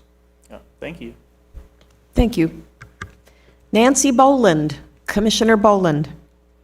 It used to be commissioner. Thank you. Back to You still carry the honorary title. okay. Anyway, just call me your Honorable Nancy. Anyway, back to the funding. Would it be a good idea perhaps to talk to the Mining Association members about this, perhaps? Because that's where you're going to find a lot of that money. But not all of them are in the Clayton Valley. I think he's only talking about the ones. Honestly, no, I don't think we're just talking the Clayton Valley. I know, okay. I mean, we're running into this even, I don't know what's going to happen, but like we've got the lithium mine in the Fish Lake Valley where, you know, that's pretty well like over appropriated, but not over pumped. But that would be an ideal place too to try to do constant monitoring too, even though the state engineer comes by a couple times a year and does well depths. But I could see a lot of other basins where that might be a valuable thing, and the mining companies might be interested in starting some kind of program. May I respond to the Honourable Nancy Boland? You may. I'm certainly agreeing with Nancy on this, that while we could individually fund it, we have no interest outside of Clayton Valley at the moment. Right. But there are other mining companies. However, it wouldn't only be mining companies who may be interested. I think the Nevada Mining Association is a good starting point, but I think that in initial discussions, a few key partners, let's call it those of us with deep pockets, could be approached directly, and they could be identified specifically in the basins, and to form an initial working group with the authority or a representative of the authority to look at scoping what could be needed and perhaps present in 2 or 4 months to the authority a proposed plan, perhaps that could be funded and implemented during this calendar year. All right, thank you. Other questions? Can I ask one more question? You bet. Okay, Rice, these systems that you're talking about, are they monitored via like cell type service or satellite service? They can be for an additional cost. The ones that we're using in the Valley, I personally have to go manually about once a quarter to collect that data, but it could be done on an annual basis. And ideally, you collect a manual measurement at the same time. Okay, so we would still have like periodic visits, but you'd get like a whole year's worth of data or 6 months worth of data for each download, correct? Certainly, and it's always valuable to make a visit to any location that you monitor remotely, a little bit like your bank account. While you can see what's in there on your phone, sometimes you want to drop in at Fort Knox and see that it's backed up by a bit of gold. So a field visit... gold bars, right. Yes. A field visit is always handy because you can see what the changes are in the environment in that location. And we've been operating in Clayton Valley now for 3 years, and every visit that I make, I notice new things, such as a new geothermal development in the north of the valley, or exploration for one, that we were not even aware was in place. Yeah, I'm familiar with that. I used to be an Esmeralda County Commissioner from that area. So thank you, Rice. I just wanted to see how it functioned. Thank you, that was great. Thank you. Very interesting. Jeff, do you have any comments you want to add to that? No, I think that's... Madam Chair. Yeah, hold on just a second. Jeff had I'll a... yield to, it looks like Commissioner Haas has a question, comment. Yeah, hang on, Tom. Jeff just started a comment. I was just going to say this is something we can definitely follow up on offline, and Yeah. it's a great suggestion, and I think that the State Division of Water Resources would have an interest in this as well. All right, Tom, go ahead. Thank you. As he was mentioning, cost to the water authority, that's not a cost to the water authority, that's cost to the taxpayers of Nevada. And we don't have that money, available, just like you said. So why is it our responsibility to make sure that everything that they're doing is monitored and done to the best of the ability? I've never understood how you can remove the water from our environment and inject it back in and get it back in the exact same place it's been flowing for years. So they're changing the whole underground systems. And we saw that with the Supreme Court, and when the state water engineer went to the Supreme Court and says, hey, this basin is affecting this basin, is affecting this basin. So why do we have to get anything more involved in it than telling them this is what you're going to do? when the gold mines come up here, they did everything. I mean, they brought their own power in. They had to do everything out there to monitor what they're doing. And it's very apparent already in this 3-year period that they've been there that they're changing the whole flow of water, you know, in the whole basin up there. I mean, the whole Clayton Valley. So instead of them coming in and say, well, we'd like to participate, why aren't we saying that you will participate by doing this at your own cost? Because they're the ones that are making the money off the lithium. And, you know, I could go on and on and on about this, but I'm not going to. You guys have pretty much, you know, covered everything on it. And thank you.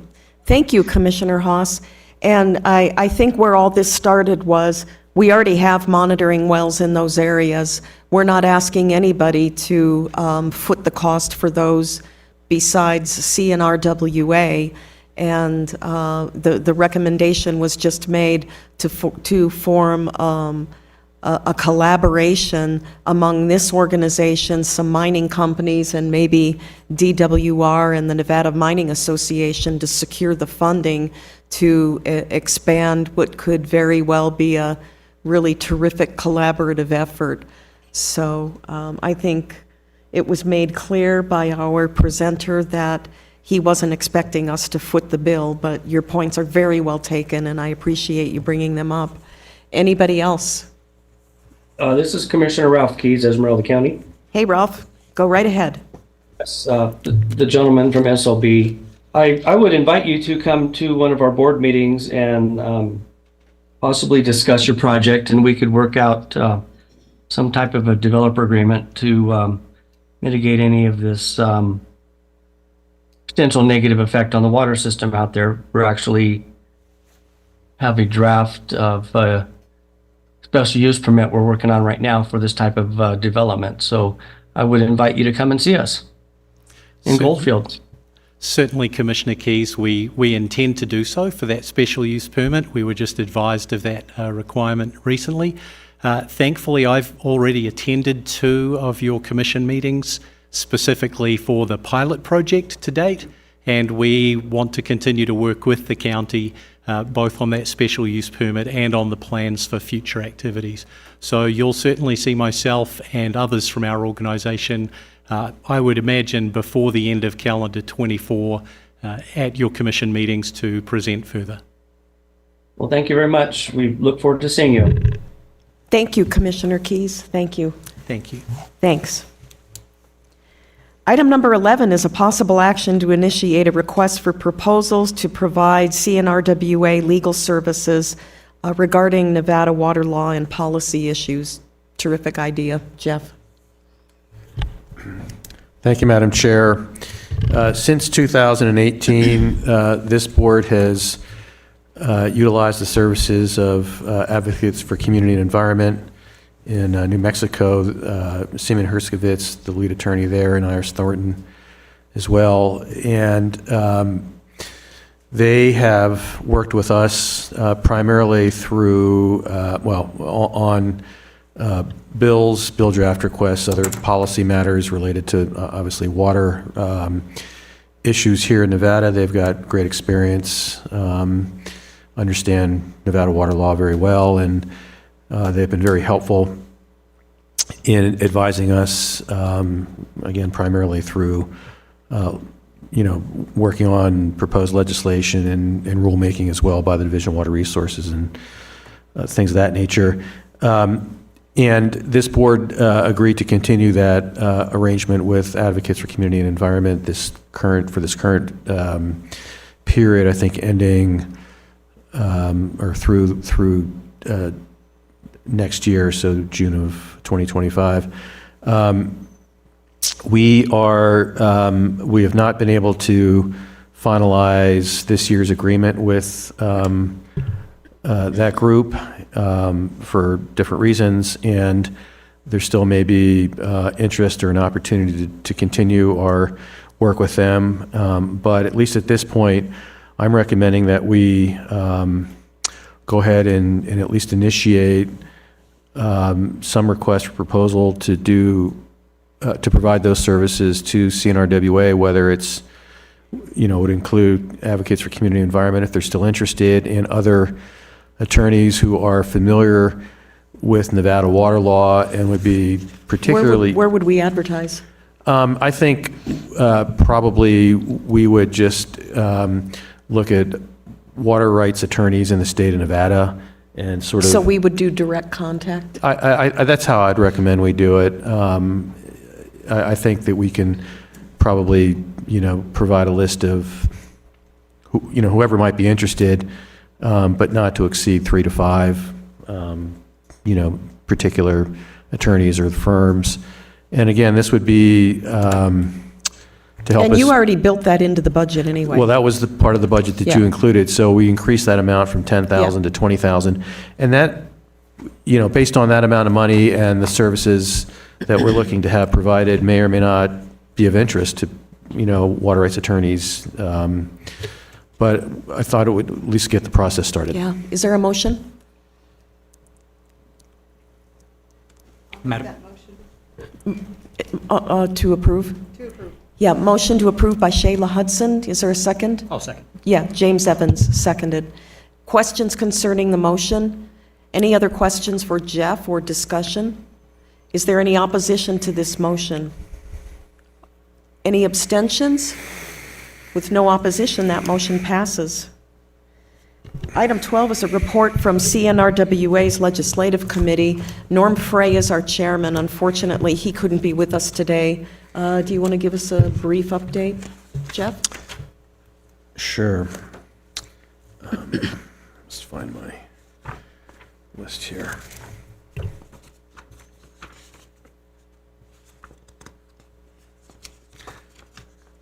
we go.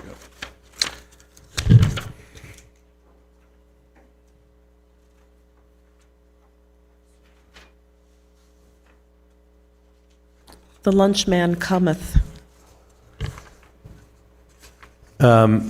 So just a couple of updates. The CNRWA Legislative Committee has met twice so far this year, in January and March, and there's another meeting planned on in May.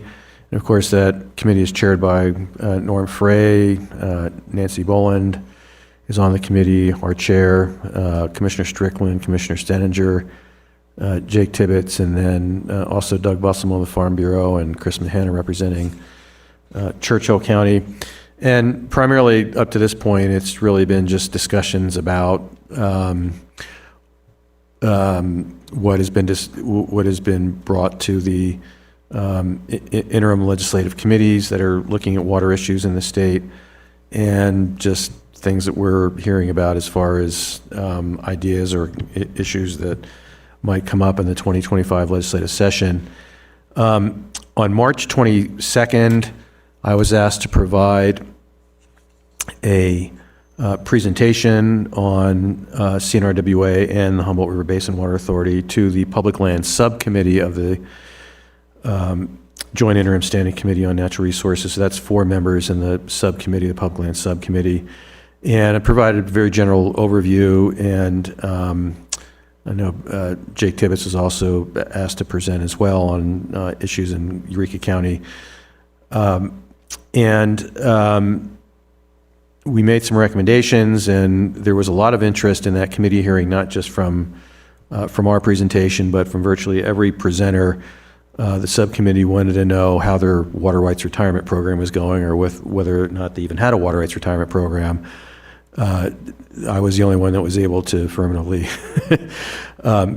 say that we were in the middle of a program and try to provide some updates. I will be presenting, I believe, I'll be requested to present a more detailed update to the full Joint Interim Standing Committee on Natural Resources in Las Vegas on May 10th on specifically the Water Rights Retirement Program. And so, in addition, there have been discussions amongst folks, without getting into a lot of detail, about the Water Rights Retirement Program and trying to make that something that gets before the legislature in 2025, and that may or may not come from the Joint Interim Standing Committee on Natural Resources itself, or there may be some other bill draft request associated with such a program. And I can tell you the specific recommendations that I made to the group, and will probably need to be put in writing at some point, maybe as early as June, is in addition to the Water Rights Retirement Program, we still would like to get some funding for the counties to update their water resource plans that we've talked about today as well. Continue support for the statewide cloud seeding operations. That doesn't really affect CNRWA too much, except that I believe that there is cloud seeding operations that take place in Nye County, and of course in the Humboldt Basin. That's a pretty important program. Supporting the Division of Water Resources Nevada Water Initiative, and that is ongoing funding and a commitment to continue the funding that was provided to the Division of Water Resources to update their groundwater basin inventories and other modernization work to update the science. And we've talked about this a lot in the past in this board, in these board meetings, about needing to update all that information. Many of these groundwater basin inventories were conducted back in the 1960s, so those need to be updated. And last but not least, and I know Jake Tibbetts provided a really very good presentation on this to the Public Land Subcommittee on recognizing community-based solutions to local water issues. And in the past, this board has proposed or requested bill draft requests for the establishment or change the way that county groundwater boards are created.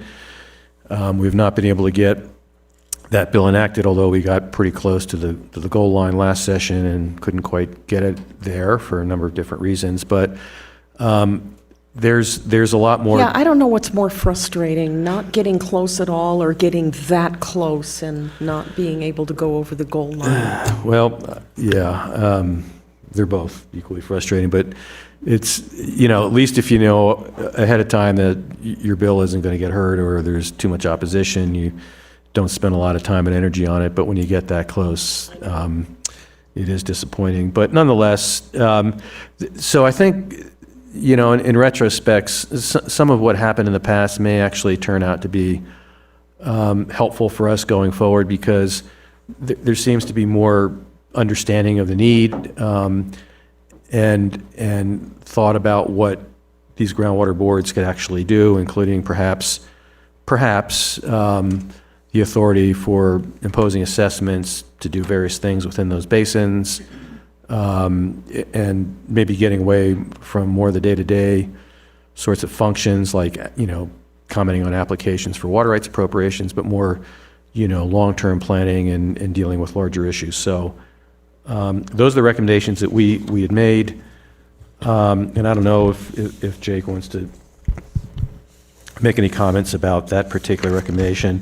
And then lastly, since we've been talking about lithium today, there is a letter that you can find. It's on the Joint Interim Standing Committee on Natural Resources page, web page. It's a letter from the Center for Biological Diversity. It's written to the chair, and basically what they are asking the chair to do is to fund a study by the Desert Research Institute or other appropriate entity to evaluate lithium resources in the state and determine which can be extracted with the least impact on communities and the environment. And then to instruct the Department of Conservation and Natural Resources to go through rulemaking to deal with prioritizing those permitting, the permitting for the various proposals for mining lithium in the state. And they point out that there are over 83 lithium projects proposed in Nevada right now, with about half of these in Esmeralda, Nye, White Pine County, Lander, Eureka, Churchill, Humboldt, and Elko, so pretty much within the central region, which we knew all along. So this is something that we want to follow very closely.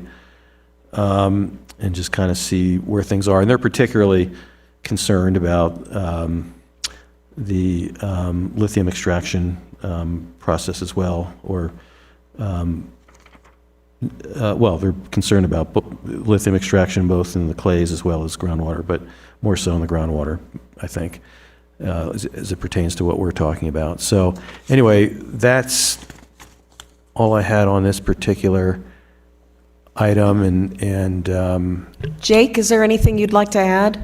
You're on that committee. I don't think so this time. I think Jeff covered it well. Okay, great. Thanks. Jeff, that's it? Yep. Item 13 is, we have it on the agenda every meeting, a discussion and possible action regarding water rights applications filed with the Nevada State Water Engineer. Those are in your backup. I'm assuming you have reviewed those. Jeff, are there any you'd like to cherry pick? yeah, just a couple of comments about this. You'll notice in the January, the very first page, a whole bunch of applications from Solidus Resources. Those are in Buena Vista Valley and Basin 129. We coordinated with Pershing County, and thanks to Commissioner Hudson and Mr. Evans, Pershing County protested each of those or all of those applications for a new mining operation in Buena Vista Valley. The Humboldt River Basin Water Authority protested one of those applications, which is 93230 in Buena Vista Valley. Even though it's in the central region, there is concern about the potential for impacts beyond the Buena Vista Valley and into Imlay, which is within the Humboldt Basin, and possible impacts there. But again, appreciate working with Pershing County on this. And then, let's see here. I was curious about an application filed in March. It's on the first page. It's called 93367. That's in Basin 118. And it's also for a lithium mining operation of 1,360 acre feet. That's is that Columbia Salt Marsh or Alkali? Columbia Salt, okay. That basin is not overappropriated, but it's pretty darn close. Yeah, not very much left. This request is for mining direct extraction of lithium for 1,360 acre feet. What I don't understand is because the applicant states that they're going to be doing direct extraction, which means they're going to be putting water back into the aquifer, but it's shown as an application with no duty. So it's unclear to me, and maybe Chris or somebody else from. In the application, it says they're not using any water. Yeah, yeah. They also said they're using water for other stuff too. Right, right. So I don't know where Esmeralda County is going to come down on this, whether there's going to be interest in writing a letter of concern or protesting or not, but. Madam Chair. Yeah, Jake, go ahead. And I looked up that. It's well, there's no duty stated in the spreadsheet. They're applying for 1,360 acre feet. And there's 12 acre feet left until that basin is fully appropriated. So this would over appropriate the basin by, 1,200 acre feet. Yeah, that's what Chris Wagenseller told us. Okay, I They couldn't were hear. very, yeah, I didn't think you could hear him. They're very, very close. So I guess on this one, my recommendation would be if Esmeralda County is going to protest this, and we would, We would join them. we could join them. Yeah. And then the only other applications that I have that are not in this packet, and that's because they just appeared on found them on the Division of Water Resources monthly report for April. Another small mining application, 93406 in Alkali Spring. And then, Jake, I assume you've seen the ones, maybe not, in Kobe Valley, 93430 and 93431? Are those the change applications by McEwen Mining? Yes, are those are change applications? Because it wasn't clear to me. Well, I haven't looked at them, but Okay. we're aware those are coming forward, and there's a couple change applications. Oh, a temporary, yeah, we're working through an issue with them, Jeff, and I can brief, and if you're interested, but at this point, I think we have a path forward with that mine. So Eureka County won't, Okay. sorry, Eureka County won't be protesting, so according to the CNRWA policy, I don't think this board would either. Okay, thank you, Jake. And then the only other thing to mention is there's the two protests that have been filed since the last board meeting. The first one is the project in Utah, in Escalante Valley. Their protest process is a lot easier than ours, I can tell you that. You just do it all online. And then the protest that we filed on behalf of, or I shouldn't say on behalf, in support of Esmeralda County's protest for green energy resources in Alkali Springs. It's actually would be an interbasin transfer because they want to move the water from Alkali Springs to Clayton Valley. This is a lithium operation, junior exploration company. Anyway, I did not write up a detailed protest because Esmeralda County and their hydrogeologist did a really good job at Dwight Smith did a really good job at establishing the protest point. So that's it. Questions for Jeff? Madam Chair, sorry, this is Jake. I had a question, and I'm not certain is anybody from White Pine County still on the call? I didn't, oh, Cody, maybe. But there's the two applications from White Pine Metals. It's on the last page of March. In Steptoe Valley, they're change apps. They're old Alta Gold, mining and milling. This is just a reminder, Steptoe Valley is greatly over appropriated. And I was curious about those because those original applications, I looked them up, were issued under a temporary nature language that most mines are. And I know there's not been a lot, it just seems they've stood stale. There's actually monthly reporting requirements for use under that water. I don't think has been taking place for many years now. And now White Pine Metals has acquired those rights and trying to do a change. So to me, I think those permits should have reverted to the source and shouldn't have existed for all these years to now be reactivated, many years later by another company. But I don't know if Cody or anybody else has any information on that. Madam Chair, this is Lori. Can you hear me? Hey, Lori, Commissioner Carson, go ahead. Gosh. Hi. I finally figured it out. Thank you. Well, we asked a couple times if you were there and we didn't hear anything, so we were a little confused. I was derelict in being able to trying to figure out how to unmute myself, and I don't know, but I got it under control now. And Cody, you can chime in at any time with this. We are under the understanding that it was a change of point of diversion, and you're absolutely right. We briefly talked about it at our last natural resource meeting, which was this past Tuesday. And that was pretty much all at the time that Jeremy Drew could figure out. So I'm not sure just yet where it's going to go. So Cody, did you want to add anything to that? Just like what Jake said, they were temporary permits when they were filed with Alta Gold. I just didn't know because it didn't have a temporary. It didn't. Yeah, I wasn't sure how that all worked, Jake, I guess. And yeah. So they're place of use changes, not point of diversion changes. So they must have acquired the same mine site maybe or something. I don't know. Yeah, it's the old Taylor mine south of town on the 50. Oh, okay. So past Cummins on the way to up Connors on the east side of the highway there. So it's the same mine. So just changing. And when I say Yeah. temporary, they weren't issued under like the 1-year temporary or even a temporary finite. But they do have the permit term that, by its nature, mining is a temporary thing. And at the end of mining, these rights will revert to the source, or it's something like that. Yeah. I'm paraphrasing. But again, that it's been very inactive probably for a couple decades now, or I don't know. Yeah. So they sit there, they should have reverted, but now somebody else picks them up, Yeah. activates them.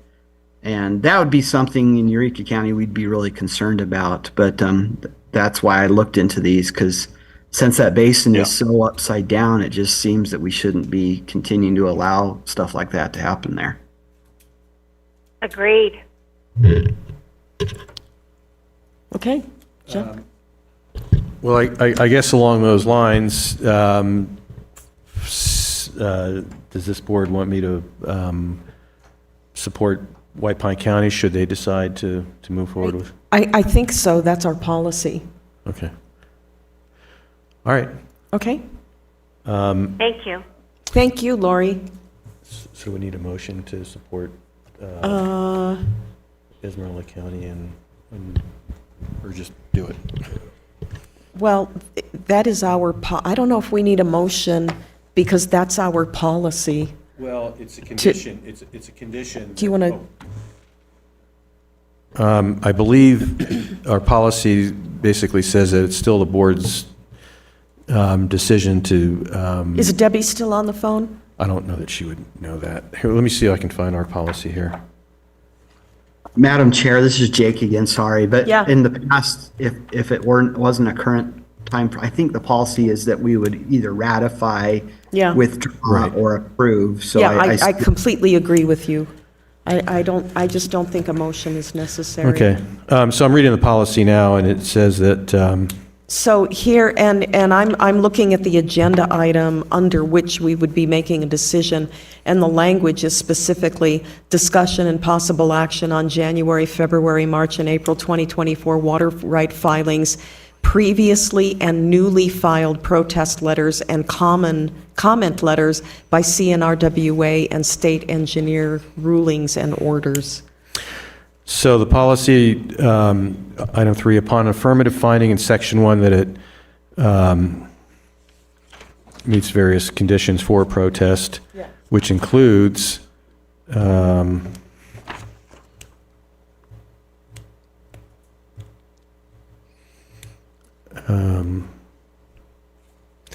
Let me, while you're looking Okay. for that, let me ask the members present here, does anybody have a problem if we soldier on through the last 3 or 4 items, and then we'll adjourn the meeting and break for lunch? You can take it on the road, you can eat it here.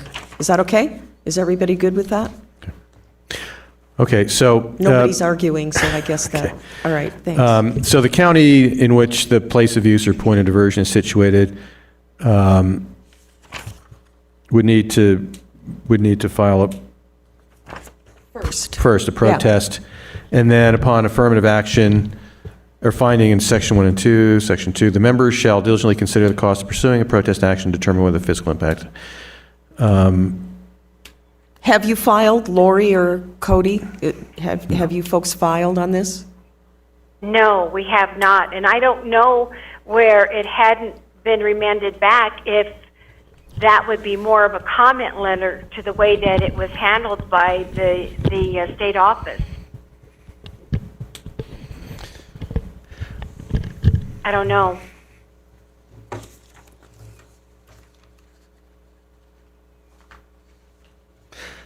Can you hear me? Yeah, Jeff is thinking. Okay.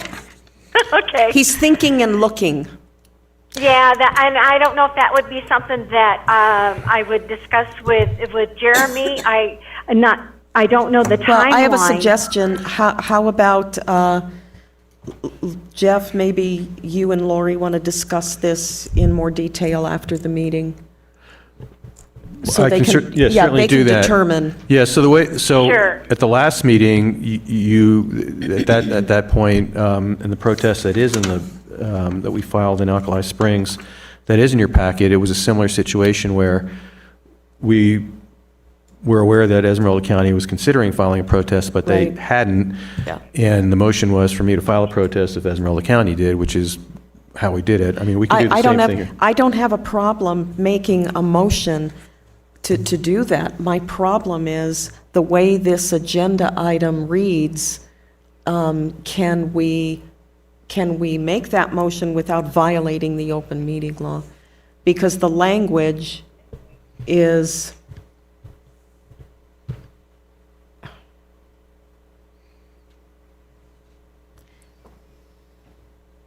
yeah, maybe we can. Discussion and possible action regarding water right applications filed with the Nevada State Engineer. And then the explanatory language, discussion and possible action on January, February, March, and April 2024 water rights filings. Previously, okay, I think maybe we can. So does someone want to make a motion? So this would pertain to both the application that we discussed in Esmeralda County as well as, And the potential white pine. and we could probably get the numbers for those again, just to put them in the motion so we're clear about that. Okay. Jake, would you feel comfortable making that motion? Okay. I'll move that CNRWA support and join in any protests from Esmeralda County. I can't remember those numbers. I'm looking for them now. Yeah, so am I.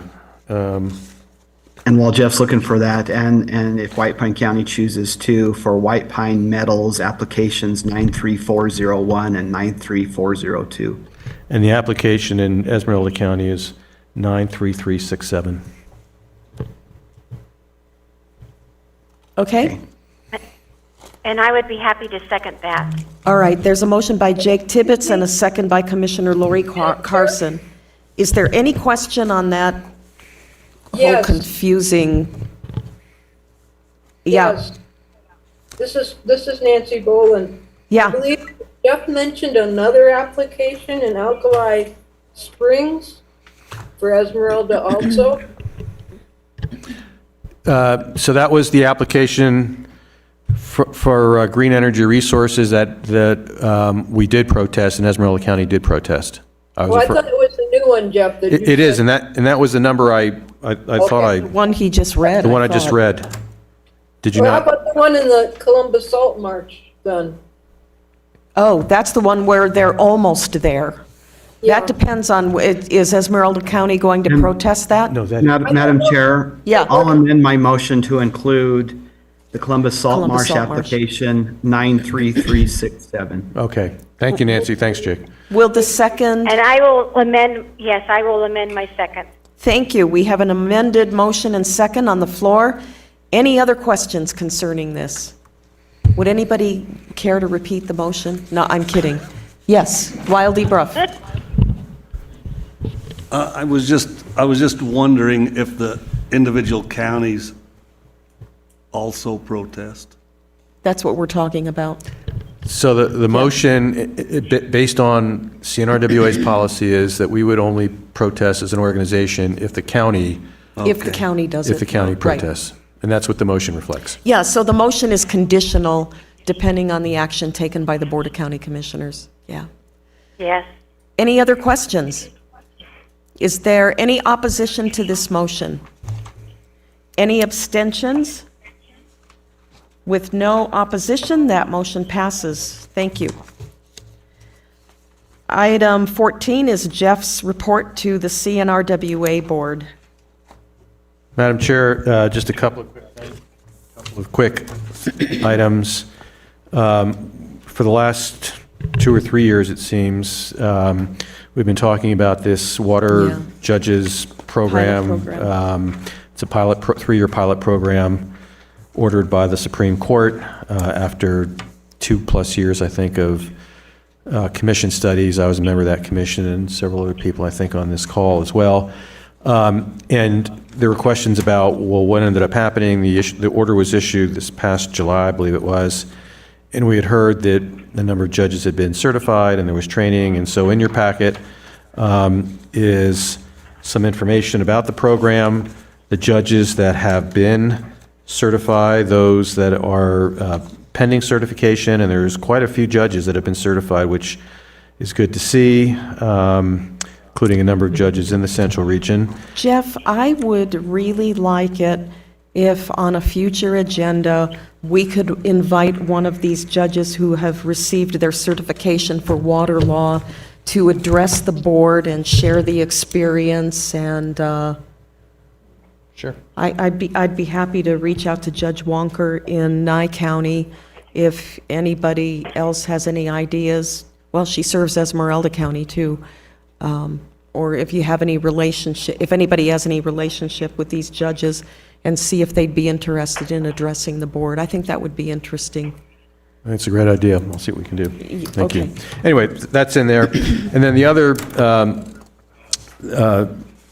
item that I added in the backup material is late last summer, I was contacted about a story that PBS NewsHour was producing out of their Arizona State University Walter Cronkite School of Journalism, and there were some graduate students who were interested in doing investigative reporting on lithium mining and impacts on the environment, but particularly water resources. They focused on Clayton Valley. That was a great video. And so if you have a chance, click on it. It's about a 10 to 15 minute PBS NewsHour. It aired nationally, maybe even internationally, I don't know.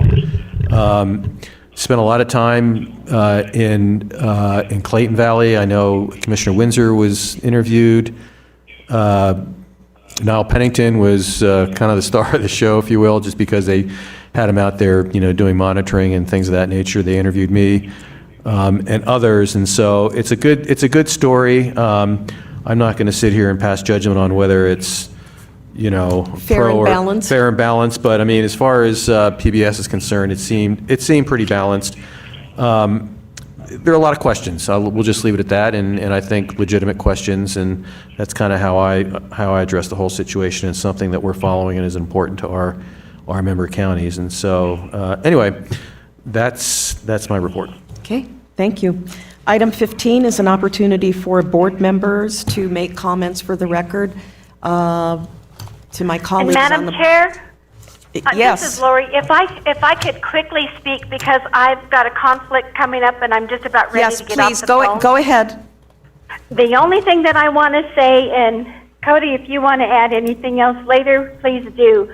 But I just wanted to let this board know that we have a lot of controversy here in White Pine County in regards to that R+ hydro pump storage project.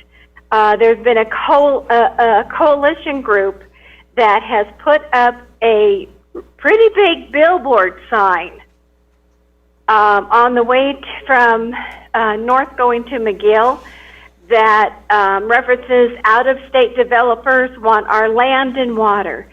And this is a Salt Lake, Utah company. And they are raising funds to try and get it shut down. And I heard from Mark Bassett with the Northern Nevada Railway. It's affecting the rail line too, isn't it?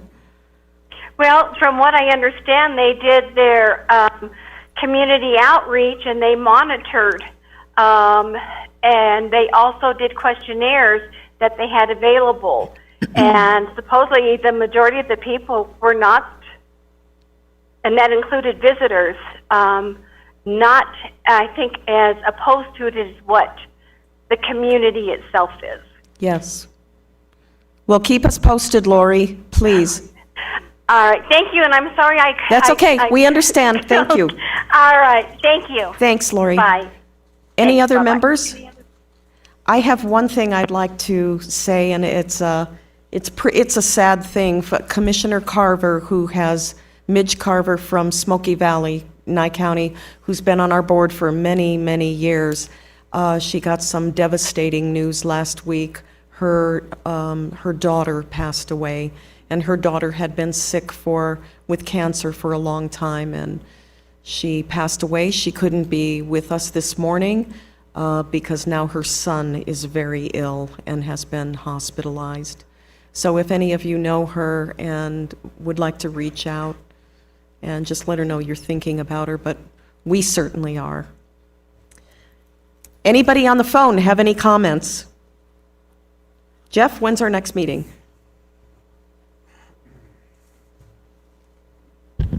Well, 3 months from now puts us into April, May, June, late July or August. Or we can. Preference? Wait, we could even wait longer if people don't want to schedule something for the summer. It's up to. Is there a preference? Does anybody have a preference? 3 months is in July? 3 months would be July 19th, thereabouts.